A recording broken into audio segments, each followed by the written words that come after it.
Situ loh. Iya, kok tanya saya? Dia sudah Ya di terus surga saya mau berarti. nanya siapa? Kalau Kalau sudah gitu di surga, kalau gitu saya nanya diri saya sendiri deh, Pak ya. Oke, Bang, Bapak kalau dengerin sudah saya di tanya. surga, Kalau begitu Pak Kris diam dulu, saya tanya diriku sendiri, baru saya jawab sendiri apa ya?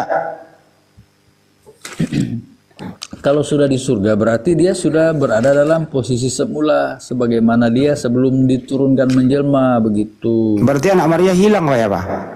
Dia hilang lah. Oh udah hilang anak Maria. Hilang gimana Pak? Sudah di surga. Ya berarti nggak hilang, ada di surga dia. Iya, kalau hilang di bumi juga hilang, kok hilang kemana? Ke jurang. Berarti kalau Yesus di surga, berarti anak Maria ada di surga Pak. Ya kalau di surga berarti sudah di surga, kembali di Tuhan. Kalau sudah tidak dalam penjelmaan, sudah dibangkitkan, ya sudah kembali ke wujudnya semula. Berarti di surga ini, berarti di surga Yesus itu masih anaknya Maria Bapak. Betul ya? Jangan Pak, jangan sampai hati memisahkan antara anak dan ibu Dosa loh itu Pak, memisahkan anak orang sama ibunya loh. Iya. Mau nggak Pak Kris? Mau nggak Pak Kris dipisahkan antara Pak Kris dengan anak Pak Kris? Tentu nggak mau loh. Bunda Maria juga nggak mau dipisahin antara Maria dan anaknya loh. Nggak boleh dipisahin Pak. Tapi kan Maria tahu siapa Yesus. Maria tahu Yesus itu anaknya sendiri Pak. Pernah dikandung 9 bulan, disusui, dirawat, dimandiin, dinaboboin, gitu tahu. Iya, Maria tahu anaknya. Nah, Maria tahu juga Yesus itu lahir dari Ruh Allah, makanya Maria simpan di Kagak. hati. Maria tahu kalau Yesus itu lahir dari kandungan Maria. Itu yang diketahui Maria. Yang dia waktu itu tahu. dilahirkan, kemudian Bunda Maria merawat anaknya. Iya. Kebetulan malaikat waktu itu dia melahirkan normal karena nggak malaikat sesar yang datang gitu kasih loh. tahu. Kan Anda malaikat yang ini kasih tahu. Pak Kris ini lebih tahu Yesus daripada ibunya. Kenapa Anda lebih tahu dari ibunya? Karena Sedangkan Pak Kris ini ibunya Yesus ya lebih tahu dari Maria. kan ibu Yesus saksi apa yang dikatakan Yesus dikatakan kepada murid-murid, kita tahu juga dari murid-muridnya. Kenapa Yang Yesus lebih lahir tahu dari- sebenarnya Pak Kris, yang lebih tahu Yesus itu Pak Kris atau ibunya Yesus Maria? Yang lebih tahu Ibunya Yesus. lah. Ah, Murid-murid ibunya. juga Oke, lebih tahu juga. baik. Menurut ibunya Yesus, Yesus itu siapa, Pak? Yesus itu anaknya dan diberitahukan Anaknya siapa? malaikat, anaknya Maria. Ah, Dan terus diberitahukan malaikat bahwa yang dikandungnya adalah dari Roh Kudus, suci. yang mengandung sebenarnya yang mengandung Yesus Roh Kudus atau Maria, Pak? Maria yang mengandung, Nah, terus kenapa Roh Kudus dibawa-bawa? dari Roh Kudus itu saja. Kenapa Roh Kudus dibawa-bawa kalau Maria yang mengandung, Pak? Ya itu diterangkan di Alkitab. Jadi Yesus ini sebenarnya ibunya namanya siapa? Roh Kudus atau Maria? Kan di Al-Quran juga dijelaskan. Ya nggak usah disebut ke sana, saya nanya baik-baik. Yesus ini sebenarnya ibunya Yesus ini, Pak Kris, ibunya Yesus ini, dengerin baik-baik, ibunya Yesus sebenarnya ini Maria atau Roh Kudus, Pak? Maria ibunya. Ya, Maria ibunya. Baik. Anak Maria ini namanya Yesus. Betul ya, Pak ya? Iya. Oke. Kira-kira Pak Kris, siapakah yang lebih tahu tentang Yesus waktu bayi? Ibunya kah atau tetangganya? Silakan Pak Kris. Tadi saya jawab semua yang lebih tahu adalah ibunya. Ibunya. Menurut ibunya, apakah Yesus itu Tuhan atau bukan?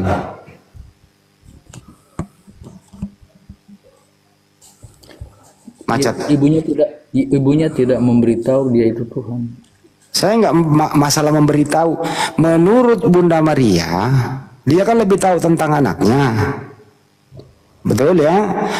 Apakah Maria pernah mengumumkan bahwa anak saya adalah Tuhan? Pernah atau tidak, Pak?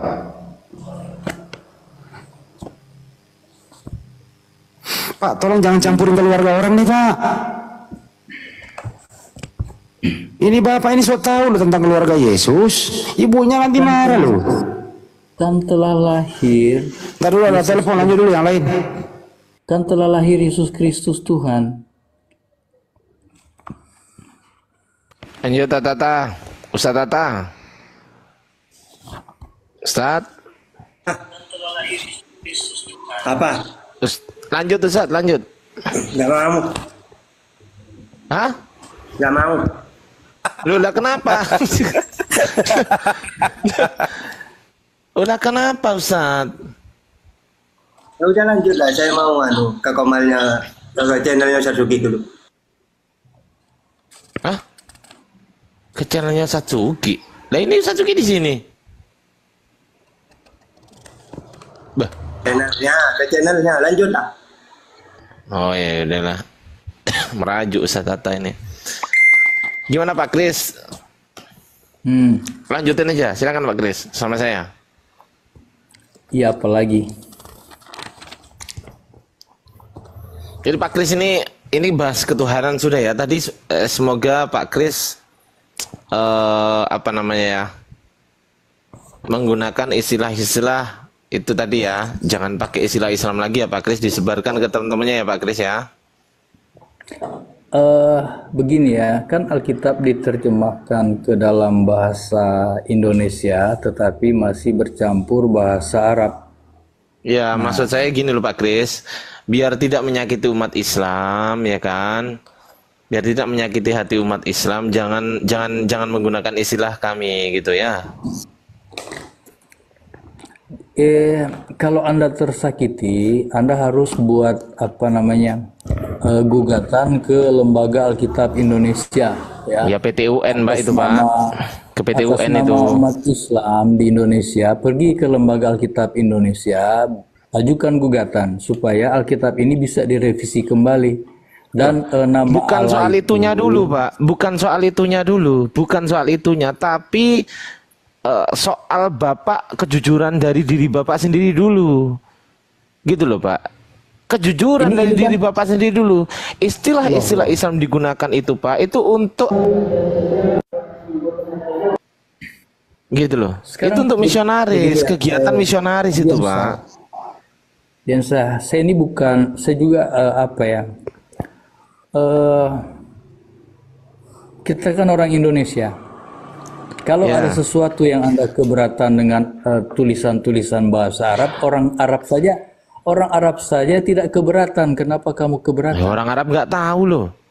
Kan yang tinggal di Indonesia orang Indonesia, bukan orang Arab. Gimana sih Pak? Iya, makanya. Loh, lah, iya Kamu gunakan makanya bahasa yang Arab juga. karena tidak tahu, karena orang Arab tidak tahu Pak, maka mereka ya fan-fan aja karena nggak tahu. Orang kalau nggak tahu itu ya gimana?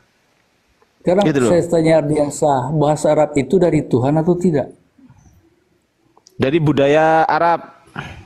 Loh, apa bukan diberikan Tuhan berbeda bahasa di dunia itu kan diberikan oleh Tuhan? Ya, gimana cara memberikannya Pak? Coba Anda baca riwayat tentang Nebukadnezar ya, dikacaukan Loh, bahasa itu saya oleh nggak Tuhan. mengimani itu Pak. Saya nggak mengimani itu kok. Ya kalau namingan itu kitab kamu nggak lengkap, Alkitab lengkap. Tuh, Alkitab itu Al-Quran Pak.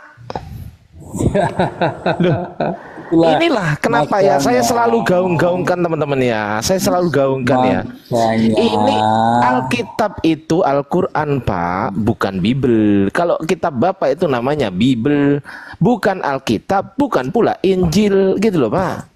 Udah nggak usah kembali ke itu lagi. Kita Ya makanya saya mau Nggak diskusinya usah. tuh jujur. Saya mau diskusinya jujur. Saya terutama yang ngobrol sama Bapak ini merasa tersakiti gitu loh. Ketika istilah kami dipakai, itu saya nggak terima.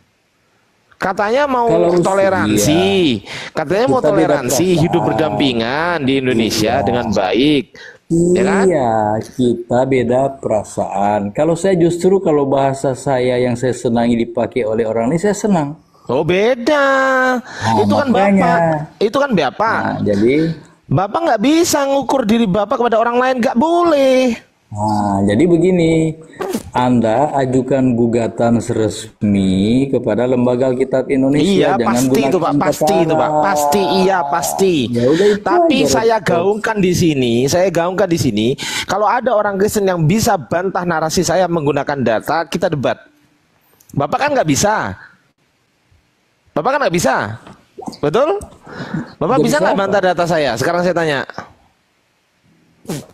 bisa nggak? Saya kalau dibilang debat sebenarnya tidak suka debat soal firman Tuhan, ya. Yo, saya nggak bahas Bahaya. firman Jadi, Tuhan loh ini. Saya nggak bahas firman kita, Tuhan. ya, kalau kita hanya sebagai perbandingan aja nggak masalah, karena Saya nggak bahas imanmu firman iman Tuhan, Tuhan. Pak Kris. Pak Kris, asal Pak Kris tahu, saya nggak bahas firman Tuhan. Saya bahas istilah-istilah Islam yang digunakan dalam kitab Anda itu loh. Iya, saya kan sudah katakan, itu tertulis begitu. Emang salah saya yang lahir di tahun 60-an, kemudian mereka menerjemahkan di tahun berapa ini diterjemahkan. Tuh, makanya Apa Bapak saya salah kasih saya? tahu, Bapak saya kasih tahu gitu loh. Coba pakai akal sehat dulu. Saya lahir tahun ini, Alkitab diterjemahkan sejak tahun kapan? Ya makanya saya Saya kasih belum tahu lahir. sekarang, Pak. Bapak saya kasih tahu bahwasanya kenapa kok Bible Anda itu diterjemahkan dengan mengambil istilah-istilah Islam, karena untuk misi misionaris, paham Bapak? Mengkristenkan umat Islam, paham Bapak? Bapak paham nggak ada misionaris? Bapak paham nggak? Itu hanya prasangka buruk. Duh, Ya. kok prasangka buruk? Bapak nggak ngerti misionaris rupanya. Anda kan katakan untuk Enggak, saya mengkristenkan. saya tanya. Bapak nggak ngerti misionaris? Nah, itu hanya prasangka. Kok prasangka? Oh, ada fakta udah terjadi di lapangan, kok prasangka? Gimana sih? Fakta di lapangan juga banyak yang diislamkan. Gimana sih? Ada banyak mualaf. Itu kan Loh, sama. kalau mu'alaf itu bukan, dengerin Pak, dengerin. Kalau mu'alaf itu kita nggak ada islamisasi, nggak ada. Yang ada itu kristenisasi, paham? Sekarang saya tanya kepada Bapak. Sekarang saya tanya. Sabar. Sekarang saya tanya. Ada nggak data, baik itu berupa video, umat Islam datang ke pintu rumah-rumahnya orang Kristen terus kemudian mengajak masuk Islam? Ada nggak? Saya tanya. Kalau ada mana? Ada nggak datanya? Ada enggak datanya orang Islam di Oh, ditanya, kok tanya balik. Jawab dulu. Kita Jawab ini ketemu dulu, Mak. di Kalau ditanya orang, itu jawab dulu. kalau kita ketemu hanya di room ini, kenapa tanya saya? Astagfirullah, disuruh Ada enggak? jawab kok. Bapak ini saya suruh Saya jawab, mau lihat, Pak. saya dapat data di mana? Berarti nggak ada kan? Ya kalau nggak ada, kenapa dibahas? Duh. Loh, Bapak yang bahas kok katanya orang Islam, orang Kristen banyak yang mualaf. Apakah itu islamisasi? Enggak ada islamisasi. Anda kan lebih dulu katakan kristenisasi. Loh, kalau Datanya mana? kristenisasi itu ada. Ada kalau kristenisasi. Ya udah, saya mengantuk, saya mau tidur. Bah, saya punya datanya, Pak. Saya punya datanya. Bahkan kami ketika di Bandung didatangi oleh misionaris tuh, dikasih kaos tuh. Apa misinya? Misinya apa kira-kira? Ngasih tanah, Anda mau? ngasih Anda mau helm, di Kristen? ngasih sembako, itu. Aduh, kacau Pak. Iya kan, mengabarkan Injil itu kita harus berbuat kasih, ya. Oke, sekarang saya tanya, Macam-macam cara. boleh atau tidak? Sekarang saya tanya, boleh atau tidak mengajak umat agama lain masuk ke dalam agamanya? Boleh atau tidak? Boleh atau tidak itu urusan Tuhan dan itu Loh, pilihan saya manusia. tanya menurut peraturan negara kita boleh nggak? Setiap warga negara bersamaan kedudukannya di dalam pasal 29 ya, Bapak nggak kebebasan ngerti aturan beragama. Indonesia. Bapak nggak ngerti. Setiap orang yang menyebarkan agama, padahal orang itu sudah beragama, itu dipidana loh, Pak.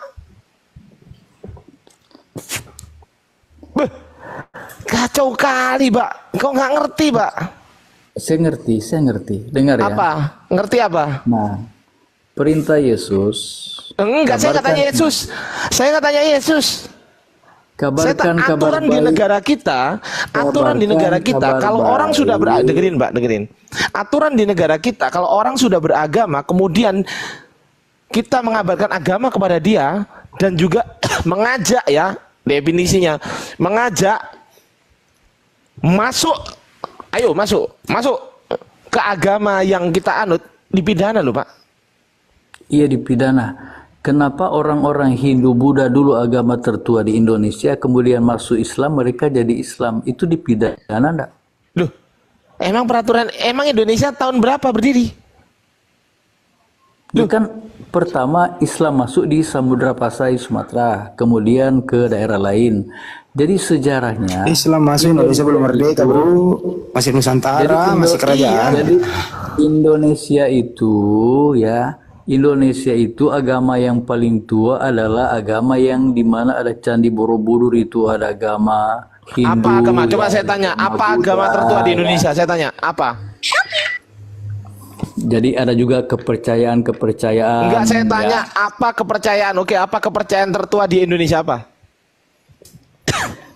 Jadi kepercayaan-kepercayaan itu di tiap daerah. Enggak, ada saya nggak tanya itu. Saya tanya apa kepercayaan tertua di Indonesia apa? Jadi ketika mereka menjadi Islam, jadi ditanya apa kok jadi itu loh. agama Saya tertua tanya di apa Indonesia kepercayaan itu- tertua di Indonesia itu apa? Saya tanya, jawab. Jangan jadi.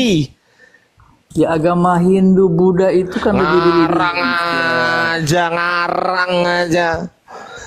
Bapak nggak ngerti. Tak kasih tahu, Pak. Saya ini orang Jawa, Pak. Tak kasih tahu ya. Agama kepercayaan tertua, ya. Kepercayaan tertua di Indonesia itu Kapitayan. Tahu nggak Bapak Kapitayan itu menyembah Tuhan yang gimana? Saya tanya. Saya tanya. Udah jelaskan aja enggak? Kapitayang Saya itu, tanya kok. gini Pak, Kapitayang itu menyembah Tuhan sambil kayang gitu. Saya tanya, Pak.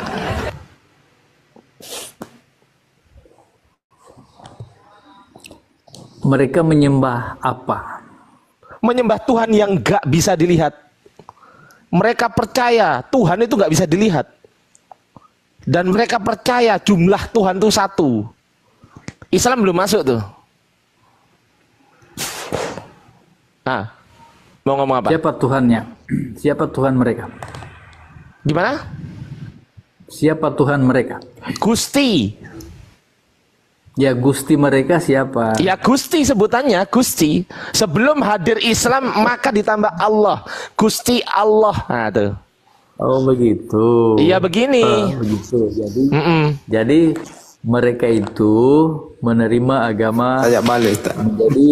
Dia saya tanya balik, kalau Kristen siapa? Bagaimana caranya masuk? Iya. Nah, Oke, berarti sekarang saya tanya mereka Pak, kalau juga- Kristen, sekarang saya tanya Pak, kalau Kristen, gimana cara masuk ke Indonesia dengan cara apa Pak? Kristen dari Eropa. Siapa yang penjajah membawa datang. Pak? Saya tanya, yang membawa siapa? Ya kalau di Minahasa, Riddle dan Schwarz. Kalau daerah lain tidak tahu. Ya gini, dengerin. Pertama kali yang membawa ke Indonesia itu siapa? Bangsa Belanda, Portugis. Oh Belanda, Portugis. Ya Portugis. Nah, Portugis. Portugis itu punya misi apa Pak? Menjajah. Menjajah. Visi misinya apa? Bapak tahu 3G nggak? Ya mereka kan menginginkan apa namanya di Indonesia itu hasil bumi Indonesia dan mau nggak tahu apa semua nggak tahu. 3G nggak tahu Pak? Apa itu? Gold, G Salah. pertama gold, glory. Salah Bang Erdi, salah. 3G itu G itu gundulmu gitu.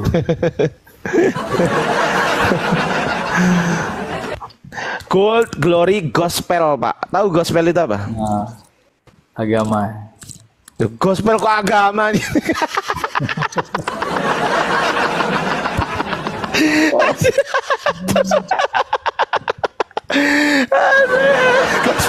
Aduh lah, sakit perutku Pak. Aku bercanda ya, mohon maaf aku tawa Pak. Enggak. Kalau udah tahu kenapa nanya?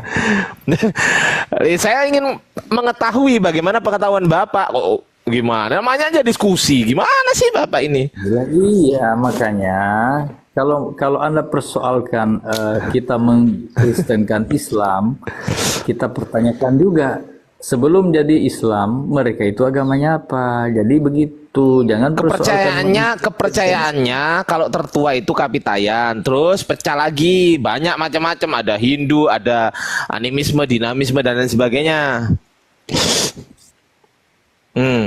Ya, berarti kan mereka punya kepercayaan, punya sesembahan Ya punya. juga. Apakah iya? Punya. Tapi sekarang saya tanya sekarang, Kristen masuk di Indonesia dengan cara apa?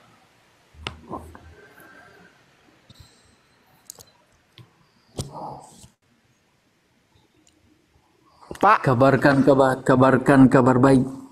dengan cara apa? Caranya, cara Portugis memberitakan gospel itu dengan cara apa? Di Indonesia dengan cara apa? Apakah dengan cara mengetuk rumah? Ini saya ada sembako, ini saya orang Portugis, silakan dinikmati gitu? Mereka kan menjajah.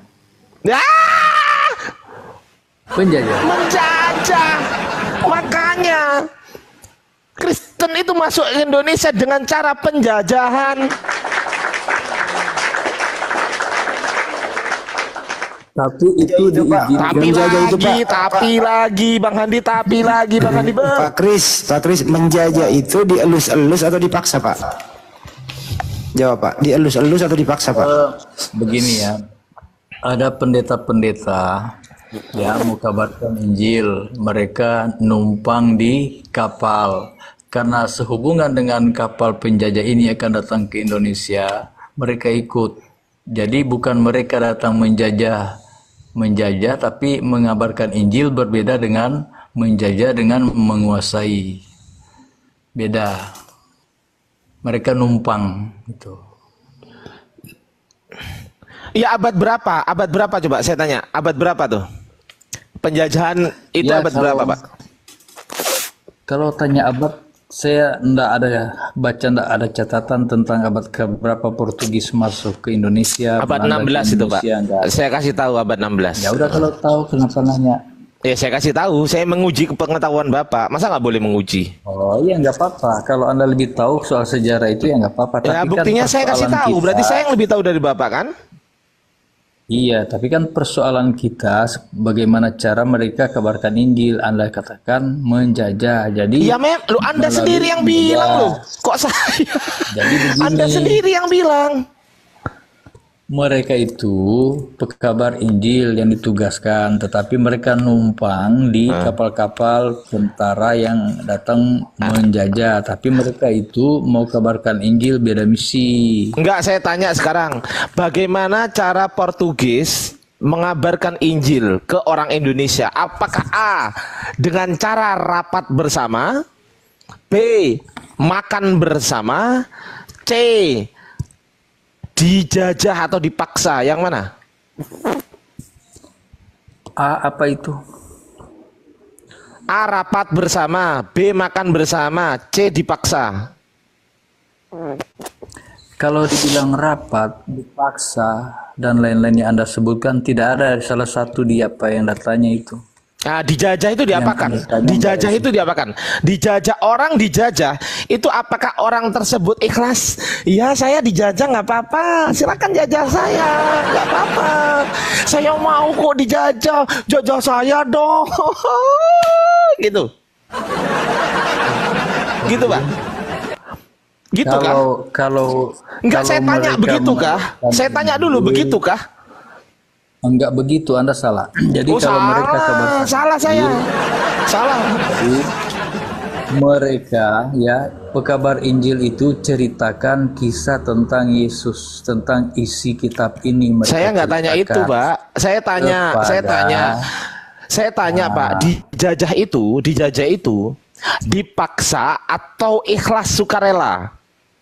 Saya mah ikhlas, saya dijajah. Itu barang-barang saya ambil aja, nggak apa-apa. Saya dijajah kok. Mau apa? Silakan jajah. Gitu. Gitu. Saya Beda, paksa aja. beda. Saya nggak apa-apa kerja rodi. Saya ikhlas loh kerja rodi gitu. Ya kalau kerja Robi nggak ada hubungannya kebenaran Injil. Kalau mereka mengabarkan kabar baik, itu nggak memaksa. Mereka hanya Loh. ceritakan kisah tentang Yesus, Loh. tentang Injil. Lah, tadi Bapak bilang penjajah, dijajah. Dijajah itu dengan cara memaksa atau tidak? Saya tanya. Udah, Anda Penjajahan itu pemaksaan. Saya mau tidur. Saya mau tidur. Oh iya udah. Tidur Bang Andi. Ya tidur ya. Host. Tidur. Teman-teman di bawah tidur. Tidur ya. Itu Semua. pertanyaan nggak berbobot. Bukan nggak berbobot, ini sejarah. Sejarah ini kok pertanyaan nggak berbobot. Ketika Bapak nggak bisa jawab dan nggak berani jawab, Anda katakan pertanyaan nggak berbobot. Loh, Bukan nggak berani, masalahnya begini, kalau mereka datang bukan sebagai tentara, mereka hanya bonceng di kapal-kapal yang mendatang perang. Tapi kata kalau siapa? mengabarkan- Kata siapa? Nggak usah tanya kata siapa. Anda menanya saya tidak Sekarang tahu saya tanya sekarang, 3G semboyannya siapa? Semboyannya tentara Portugis atau bukan? Saya tanya.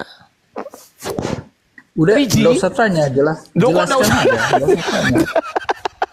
Oh ditanya kok, kan Bapak sendiri yang bilang mereka numpang di kapal tentara Portugis. Pertanyaan saya sekarang, yang membawa 3G ini orang tersebut yang numpang atau tentara tersebut? Tentara Portugis, yang mana yang buat 3G? Yang jelas misi tentara dan misi pekabar Injil beda, itu aja. Nggak usah repot-repot nanya Loh, ini. nanya enggak, itu. saya tanya, tentaranya itu membawa 3G enggak? Tentaranya yang menjajah. Kabur pula, Pak. Kacau. Tidur. Close. Close, teman-teman di bawah, close.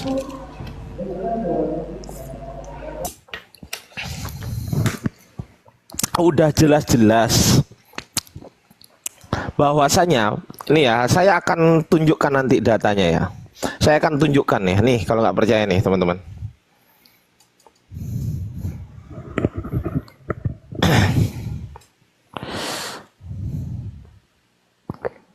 Mana ini? Kenapa data saya ini? Kenapa nggak bisa dibalik ini kameranya? Host? Aduh, masa sih Kak Ardi ah? Aduh, si. Agak Leon ini. Ini Bang Franky, musim apa Kristen Bang Franky? Ya, Kristen. Kristen, siap Bang Franky, standby dulu ya. Lanjut Kang Ardi. Historia.id. Historia ya. Masuknya Kristen di Indonesia. Pencarian rempah-rempah beriringan dengan jalan keinginan menyebarkan apa? Menyebarkan apa? Kristen. Dikenal dengan istilah apa? God glory gospel. Mampus. Hai. Selamat datang di kebenaran. Selesai. Habis. Udah nggak bisa ditolak itu. Nggak bisa dibantah udah. Ada yang bilang Kristen disebarkan di Indonesia pada abad ke-6. Begitu saya bantah, ya nggak berani jawab. Gitu itu Oten. Silahkan Franky. Anda tadi nyimak dari tadi di bawah, silakan. Halo, selamat malam. Malam. Begini Bang, tadi Abang memang pendapat Abang agama Kristen itu dengan cara menjajah. Setahu saya tak ada penginjil ataupun pendeta dengan cara kasar memaksa supaya mengikuti agamanya. Ya orang nggak pernah baca Jadi kalau sejarah. abang tipu-tipu aja ada gimana sih? itu pendapat Ya abang. orang nggak pernah baca sejarah. Nah, gimana Bang? Gimana sih? Dengar dulu Bang. Dengar dulu saya cerita dulu. Aja dulu. Seumuran Ya. saya tak ada pendeta atau pengabar Injil yang begitu kasar ataupun menekan orang, memaksa, tak ada setahu saya. Itu loh. Kalau pas Jadi waktu, oke, kalau sekarang Abang pertanyaan tuduhkan saya. itu kepada penginjil. Pertanyaan saya seperti sekarang. itu, menurut Ya, saya ya, saya udah. percaya gitu loh. Sesat bagi saya. Udah. Sekarang pertanyaan saya sekarang. Kristen masuk di Indonesia itu pertama dibawa oleh siapa? Silahkan Pak Franky dijawab. Orang Arab Pak yang bawa Pak. Betul ya Pak ya? Ayo coba jawab, Pak. Coba jawab. Pak. Ke daerah kampung saya Martin Luther. Martin Luther. Kok Martin Luther pula, Pak? Martin Luther ke Indonesia. Apa Martin Luther ke Batak? Kalau ke kampung saya itu, kalau ke kampung saya, di kampung saya dengar dulu. Di kampung saya, enggak tahu saya kalau ke Jakarta. Kalau ke kampung saya Martin Luther yang bawakan, Bang. Saya nggak tanya Sejak itu, kapan Bang. Martin Luther ke Saya tidak ingin tahu di Kalimantan siapa yang bawa. Tidak Loh, mau saya tahu. nggak tanya itu. Pertanyaan saya. Martin Luther yang saya tahu, yang saya tahu lah. Jangan boleh nggak tahu Loh, saya nggak nggak tanya ngomongkan. itu, tapi saya nggak tanya yang itu. saya tahu bahwa agama Kristen ke tanah Batak Martin Luther Berarti Martin Luther dari Belanda. Dari Belanda.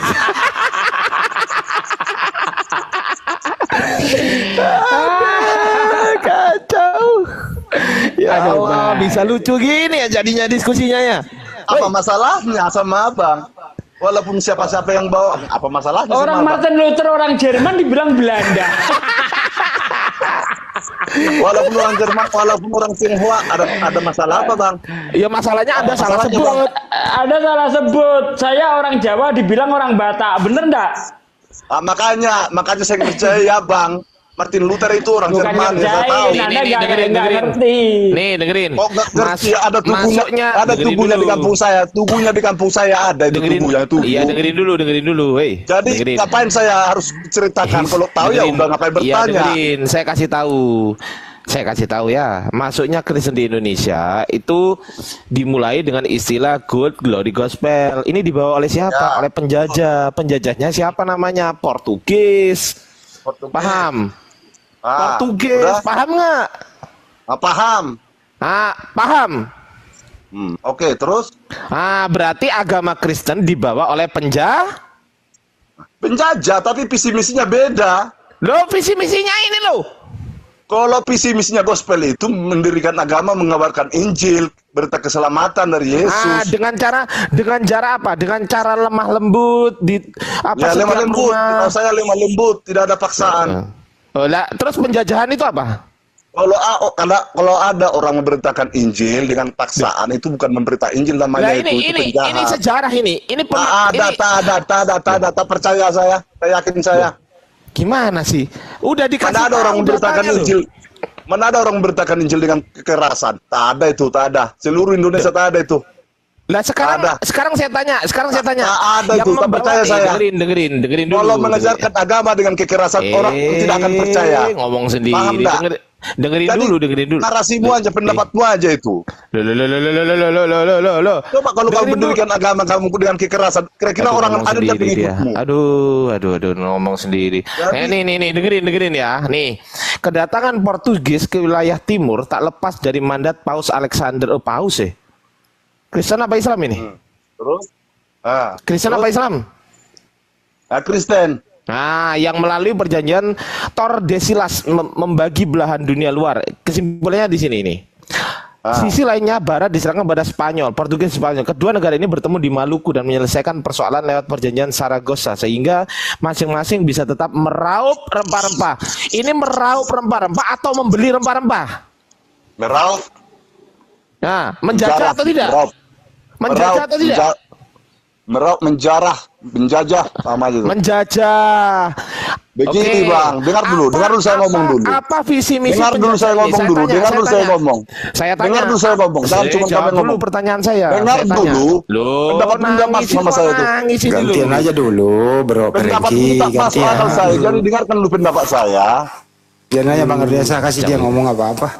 Begini, Bang. Kita butuh hiburan biar Ya udahlah. Kalau orang Kristen, Bang, menyampaikan firman Tuhan atau menginjil dengan kekerasan, bahkan orang tidak akan percaya, Bang. Bagaimana dia menjelaskan firman Tuhan ataupun Injil kepada orang kalau tidak sesuai dengan tingkah lakunya di dalam Alkitab itu? Gitu loh, dia harus menjadi tauladan, kenyataannya contoh, gitu kok. itu loh, Bang. Loh, kenyataannya Memang gitu. iya, Indonesia Perengki gantian ya, Anda kan sudah dengar dulu, gantian ya. belum siap.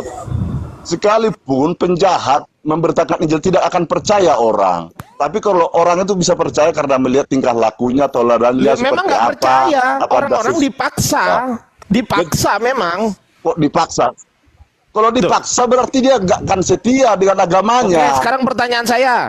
Penjajahan itu pemaksaan atau sukarela? Saya tanya. Orang kalau Kalau dijajah itu menjajah, dipaksa atau pemaksaan. sukarela? Nah, ya sudah. Penjajahan itu Ya sudah selesai, berarti dipaksa. Tapi kan beda, harus abang bedakan. Apanya yang beda? Wong misinya 3G. Kalau Abang tahu nggak 3G menjajah apa? bang dengan Abang tahu kekerasan, nggak 3G? begini bang, Nggak, begini saya bang. tanya, Begini, abang tahu bang. nggak 3G itu apa?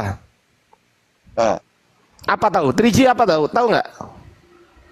Nih, 3G. nih, 3G nggak tahu 3G? Nih, Tiga jari-jari. Iya dengerin dulu.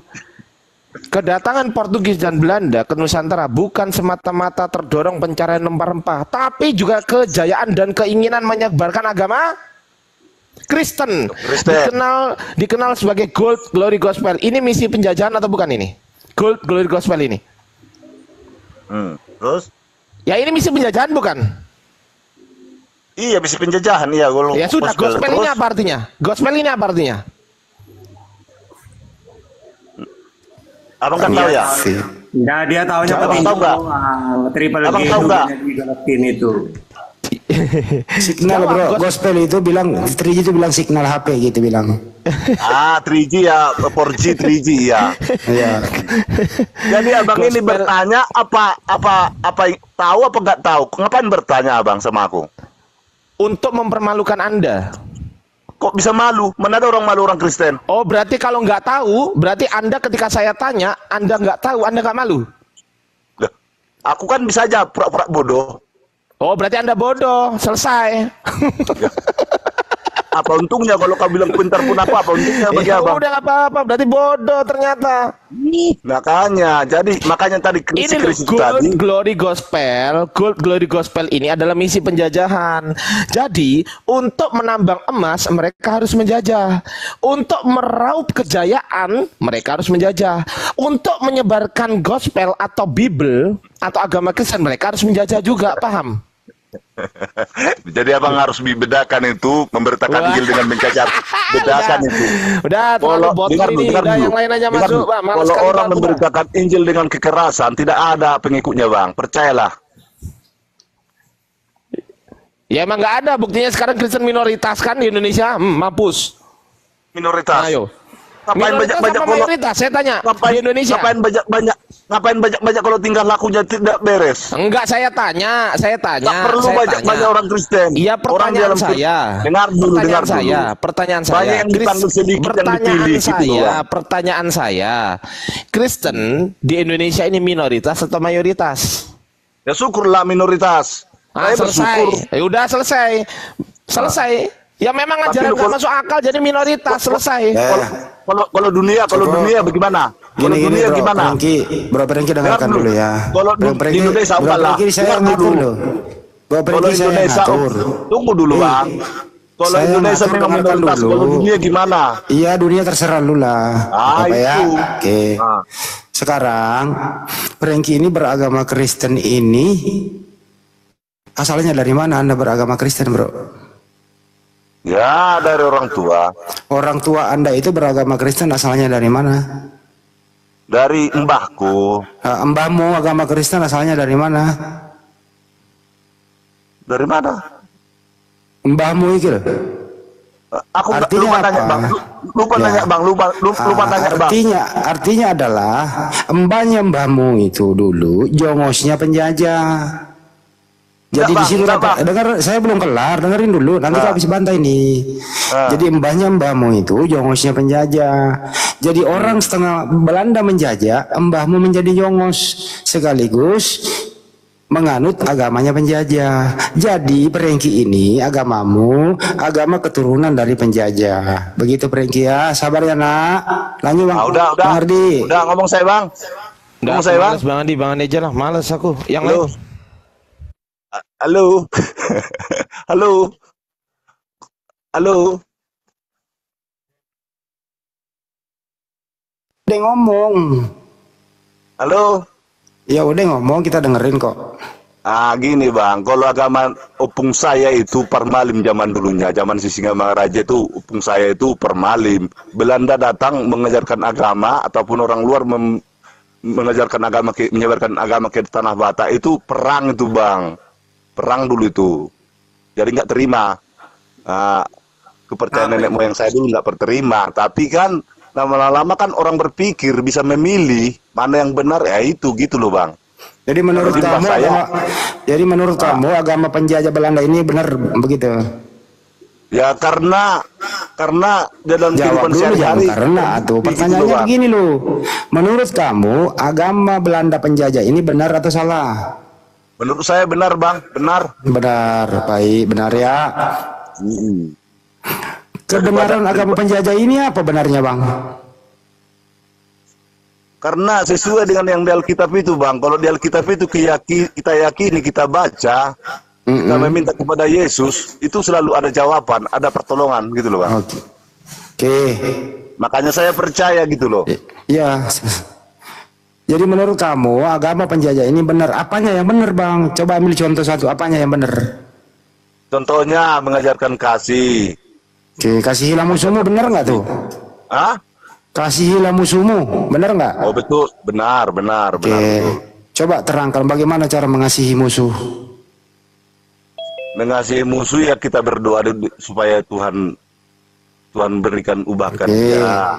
Jadi kalau ada musuh, kita membalas gitu loh bang. Jangan kita membalas, padahal kan kita paham. Orang kita balas. Misalkan kita dicaci, jangan kita balas caci gitu loh bang. Iya cukup. Jadi kalau ada lagi Belanda masuk menjajah, itu dikasihi dan didoakan saja, nggak usah dilawan ya, begitu ya. Sepakat bang Andi. Kita harus berdoa supaya negara kita dilindungi. Kita berdoa supaya negara kita ingat dulu bang. Orang udah di medan perang berdoa dia, ada musuh dari depan. Ya kan musuh didoain dia selamat. Nggak ada aja lah ajaran gitu bang, bukan gitu bang. Ya, kalau gimana, kami bang? orang Kristen itu Bang Ardi, berdoa dulu ada tamu gua. dulu. Lanjut. Kita selalu berdoa buat negara kita ini supaya aman dari kejahatan peperangan. Kita harus berdoa gitu loh bang. Kalau ada pun yang menyerang kita, ini kan udah ada tugas negara.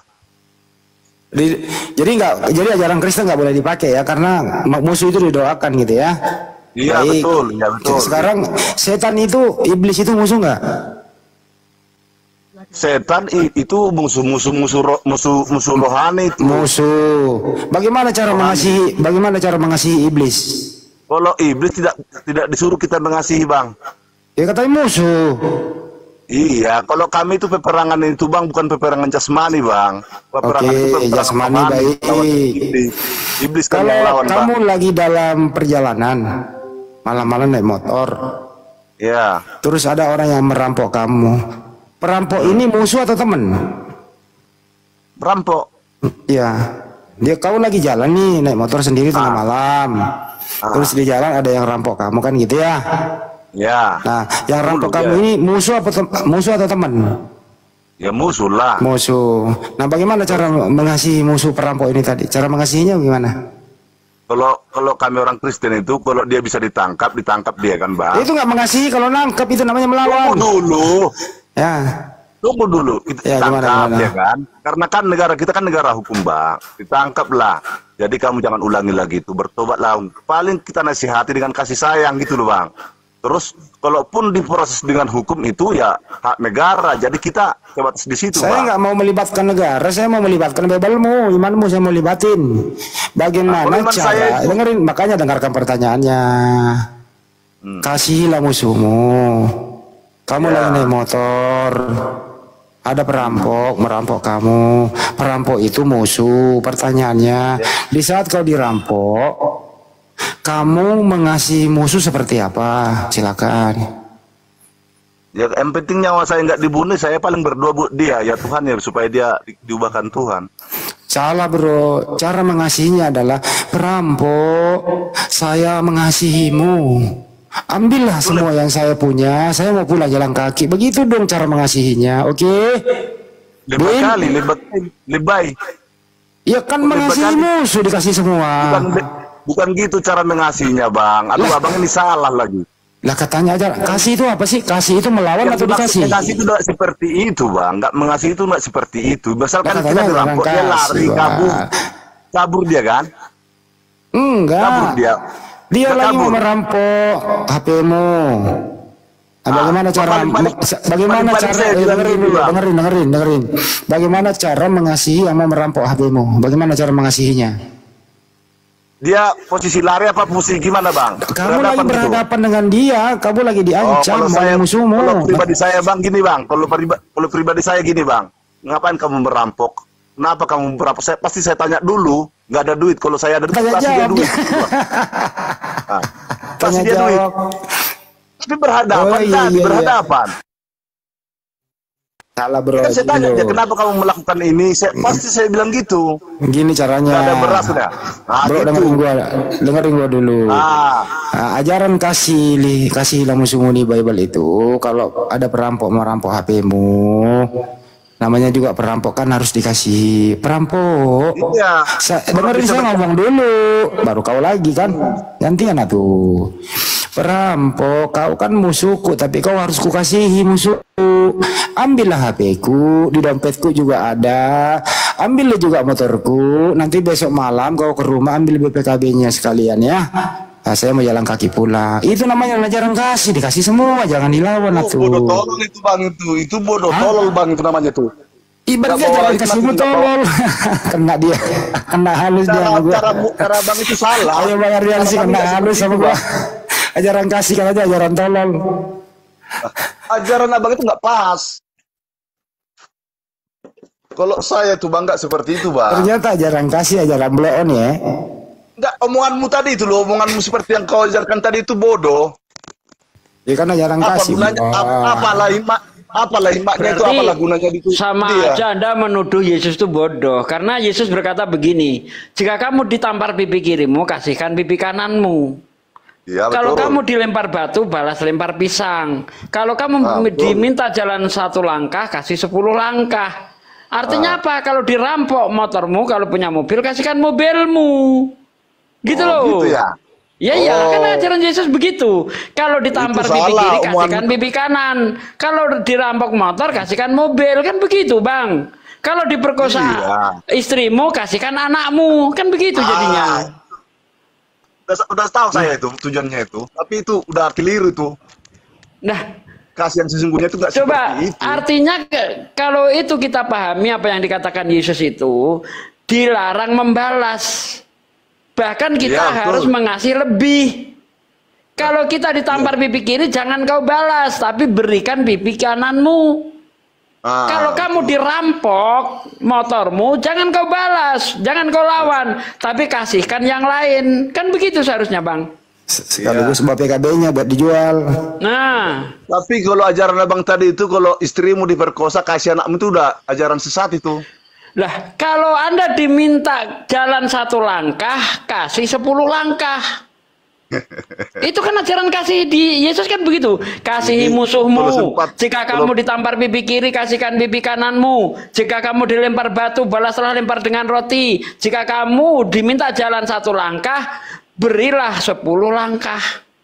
Makanya kalau sempat abang ini yang ngobrol sama orang Kristen yang tanggung-tanggung, bisa sesat loh. Dah, Bisa sesat. coba Ajaran- Anda pahami seperti apa itu? Begini, Tampar Bang, pipi kiri, begini, Bang, kasih begini, pipi Bang, kanan. begini, Bang. Coba Begini, Bang. terangkan ke saya. Kalau kami orang Kristen itu, Bang, seandainya ada masalah, persoalan, ataupun dengan tetangga atau dengan sahabat, Bukan itu, kita Bang, yang saya berantem. Dengar tanyakan, dulu. Bang. Saya jari dulu, saya Bang. ingin keterangan Anda dari ajaran Yesus ini, coba Anda tafsirkan seperti apa itu yang saya mau. Begini, Bang. Kalau kami, untuk memahami Alkitab itu, Bang, ajaran Yesus itu, kita akan diberikan hikmat sama Tuhan. Nah, Anda kan udah diberi hikmah itu, coba diterangin. Nah, kalau saya itu, Bang, seandainya ada seperti itu orang, apabila bisa saya tegur dia dengan kata-kata, saya tegur dulu, saya nasihati dulu. Jangan diulangi lagi ya. Nah, kalau kita bisa memberi, ya ini duit. Kalau memang kamu nggak makan, ini duit. Jangan lakukan lagi itu. Itu seperti itu, Bang. Nah iya. Nah sekarang kan kasusnya Tapi terjadi bukan seperti perampokan abang bilang ini. tadi. Bentar, Bang. Kan kasusnya terjadi perampokan nih. Tampar pipi kiri, kasih pipi kanan. Diminta jalan 1 langkah, kasih 10 langkah. Diminta motormu, apa yang kamu kasihkan? Diminta motor. Ya. Kalau ada 2 motorku saya kasih aja kalau dia belum butuh. Nah, gitu kan. Minta 1 motor, Iya. kasih 2 motor, kan begitu, tapi Bang.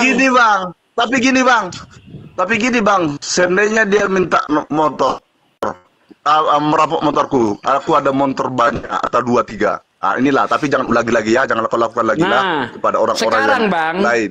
Bertobatlah apakah kamu gitu, itu kejahatan itu, gunanya bentar, bang. sedikit, Bang, sedikit, Bang. Gitu. Apakah kejahatan bisa dihentikan dengan cara begitu, Bang? Kita kan Apa bisa? Misalnya disembarangi dengan hari ini Anda dirampok, Bang. Rampok itu Anda kasihi. Iya kan? Seperti yang Anda lakukan tadi, punya 1 motor, Anda motornya banyak. Besok tetanggamu yang dirampok, Bang. Karena Begini, kejahatan itu tidak akan bisa selesai dengan cara diberi seperti itu. Sedangkan dikasih efek jera saja, kejahatan tidak hilang. Ada orang maling dihukum sekian bulan, besok masih maling lagi kalau bebas. Apalagi tidak dikasih efek jera. Kejahatan semakin merajalela. Lihat apa yang diajarkan di dalam Islam.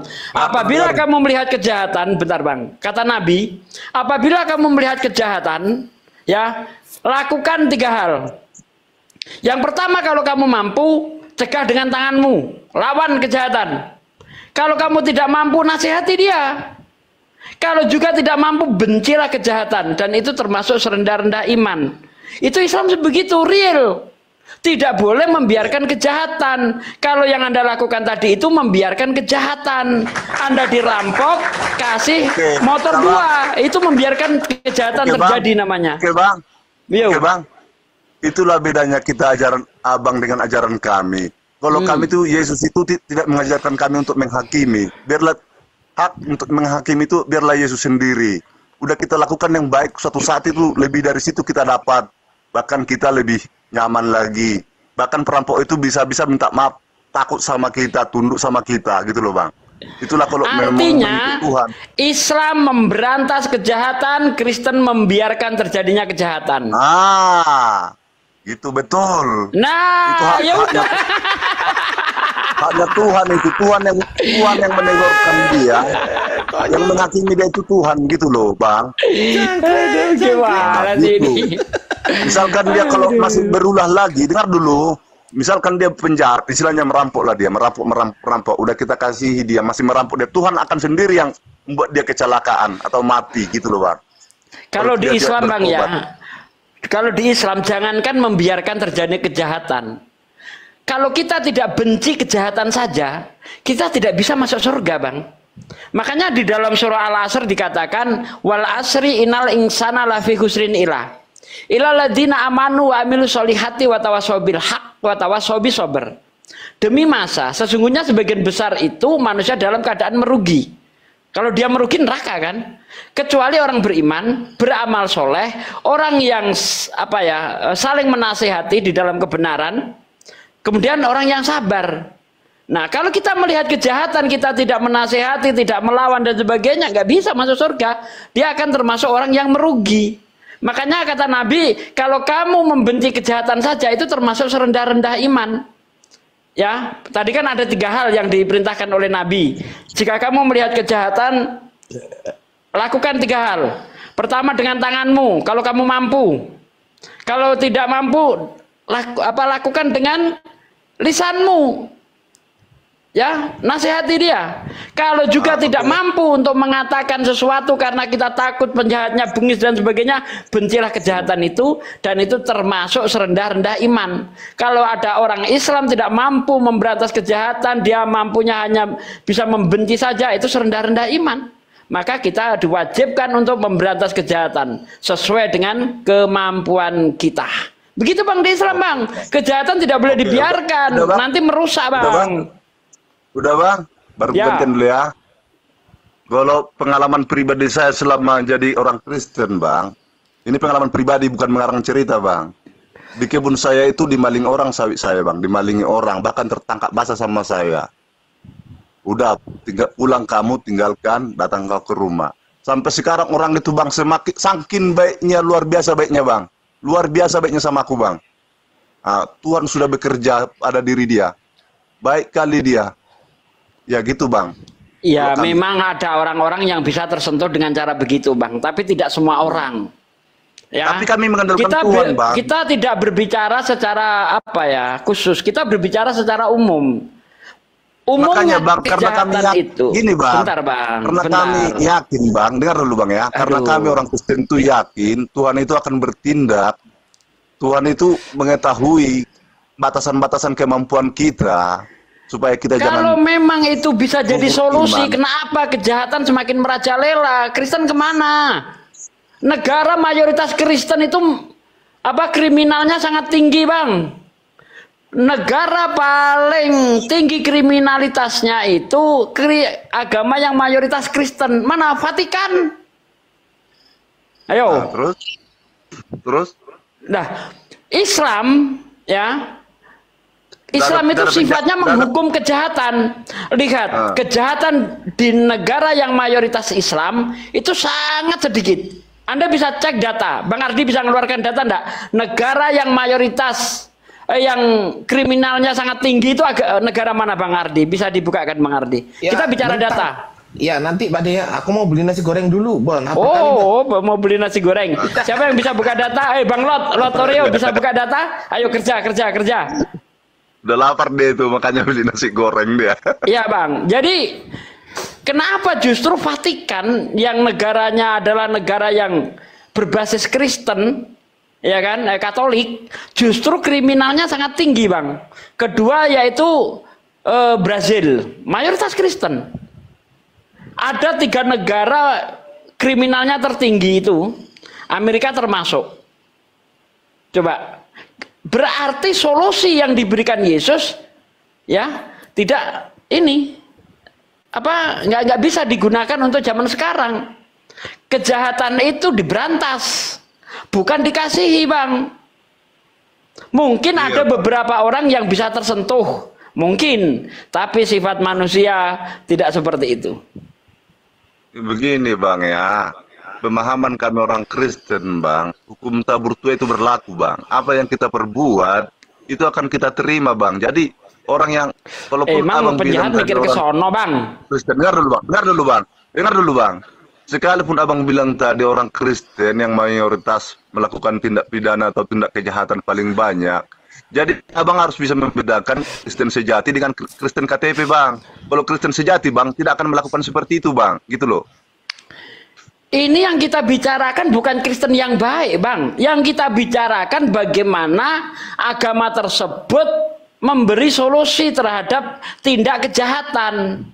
Itu yang kita bahas, bukan membahas Kristen yang baik, bukan. Apakah Kristen ini aturannya bisa dijalankan? Ya atau tidak, gitu loh. Itu yang kita bicarakan. Apakah dengan mengasihi musuh kejahatan akan mereda atau semakin merajalela? Nah, fakta yang kita lihat ternyata negara-negara yang mayoritas Kristen tindak kriminalitasnya sangat tinggi. Bahkan kalau Anda lihat videonya Mel Ato, apa yang dia katakan? Di mana mayoritas Kristen, ya, di mana ada mayoritas Kristen, di situ kebejatan moral semakin meningkat. Bersyukurlah kita, ini kata Pendeta Mel Ato, Anda bisa lihat videonya. Bersyukurlah kita di Indonesia ini menjadi minoritas. Hidup di tengah mayoritas Islam. Seandainya di Indonesia ini mayoritas Kristen, tentu LGBT juga disahkan sebagaimana yang terjadi di negara-negara Barat. Jadi Pendeta Mel Ato dalam hal ini terima kasih kepada Islam, karena Islamlah agama yang paling menentang namanya LGBT. Islamlah satu-satunya agama yang menentang miras. Lihat di NTT beberapa waktu yang lalu, ya, karena gubernurnya Kristen, miras dihalalkan. Ingat tuh, ini kasus. Coba kalau mayoritas Islam, perjudian akan dihilangkan, ya kan? Miras dihilangkan, barbar malam dihilangkan. Karena apa? Tidak sesuai dengan aturan Islam. LGBT tidak akan bisa berkembang di negara yang mayoritas Islam. Nggak ada. Anda pernah melihat pernikahan LGBT di masjid? Nggak akan pernah lihat, bos. Nggak ada. Anda pernah lihat bar milik Haji Abdullah? Oh, nggak ada, Bang. Paling miliknya Acong, ya kan? Miliknya orang-orang luar Islam lah. Begitu, Bang. Iya betul Bang. Oke, Kalau saya betul ya. Bang, bagaimana mau saya bilang Bang ya?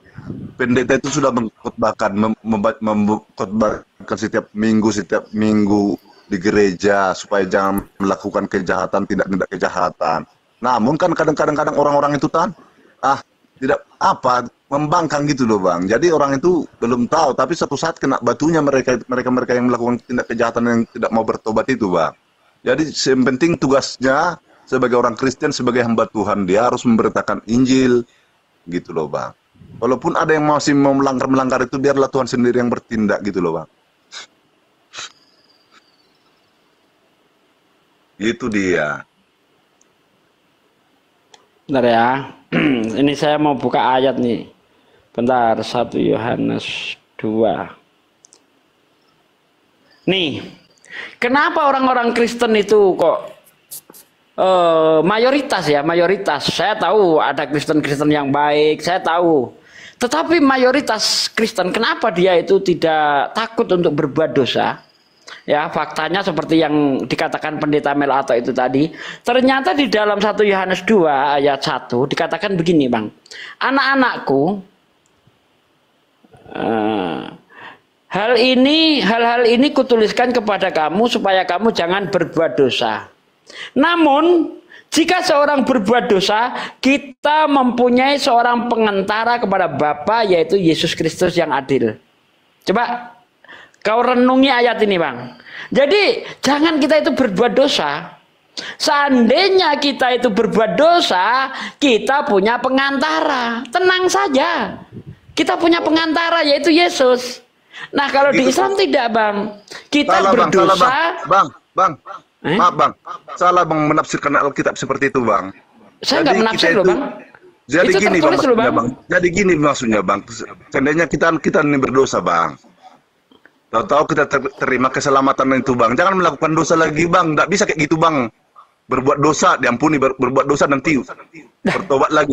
Ini kita kalau udah bertobat Bang, dengar dulu Bang. Kok malah lari dari ayat, Bang? Kalau kita sudah bertobat Bang, sudah menerima keselamatan itu Bang, jangan melakukan itu lagi gitu loh Bang. Itu maksudnya. Ini kok Anda lari dari ayat, Bang? Anda lari dari ayat ini namanya. Ini kita baca sekali lagi ya. Coba baca. Dengar kita baca sekali lagi ya. Anak-anakku, hal-hal ini kutuliskan kepada kamu supaya kamu jangan berbuat dosa. Namun, baca. Namun, jika seorang berbuat dosa, kita mempunyai seorang pengantara pada Bapa, yaitu Yesus Kristus. Iya, betul. Ayat 2, dan ia adalah pendamaian untuk segala dosa kita. Dan bukan untuk dosa kita saja, tetapi juga untuk dosa seluruh dunia. Jadi, seandainya kita itu pun punya dosa, kita itu sudah punya pengantara. Saya nggak meleset dari ayat ini Bang. Iya, tapi Abang itu menafsirkannya salah Bang. Menafsirkannya itu salah Bang. Sih? Salahnya di mana? Kalau kita sudah berbuat dosa Bang, dengar dulu Bang. Artinya Bang, kita ini di dalam dosa. Di dalam dosa ini Allah itu kan kudus. Tapi kalau kita supaya sampai kepada Bapa itu, kita bertobat Bang, tinggalkan dosa kita itu, kita terima keselamatan itu, tidak boleh. Ayatnya nggak begitu bunyinya Bang, ayatnya nggak begitu, jangan ditambah-tambah Bang. Tidak ada pendeta itu melakukan kejahatan, udah berkhotbah langsung dia mencuri, tidak ada Bang. Ini salah ayatnya itu. Loh Bang, jangan kamu Iya, berbuat dosa. Kalau kita ini berdosa Bang, kita ini berdosa Bang. Dengar dulu Bang. Ayatnya bentar Bang, saya nggak menafsir Bang. Namun jika kamu berbuat dosa, kita punya pengantara, yaitu sang pendamai, yaitu Yesus Kristus. Ya, untuk apa? Menghapus dosa kita, bukan cuma dosa kita saja, tetapi dosa seluruh dunia. Jadi jangan berbuat dosa kamu. Tetapi seandainya kamu berbuat dosa, kita punya pengantara.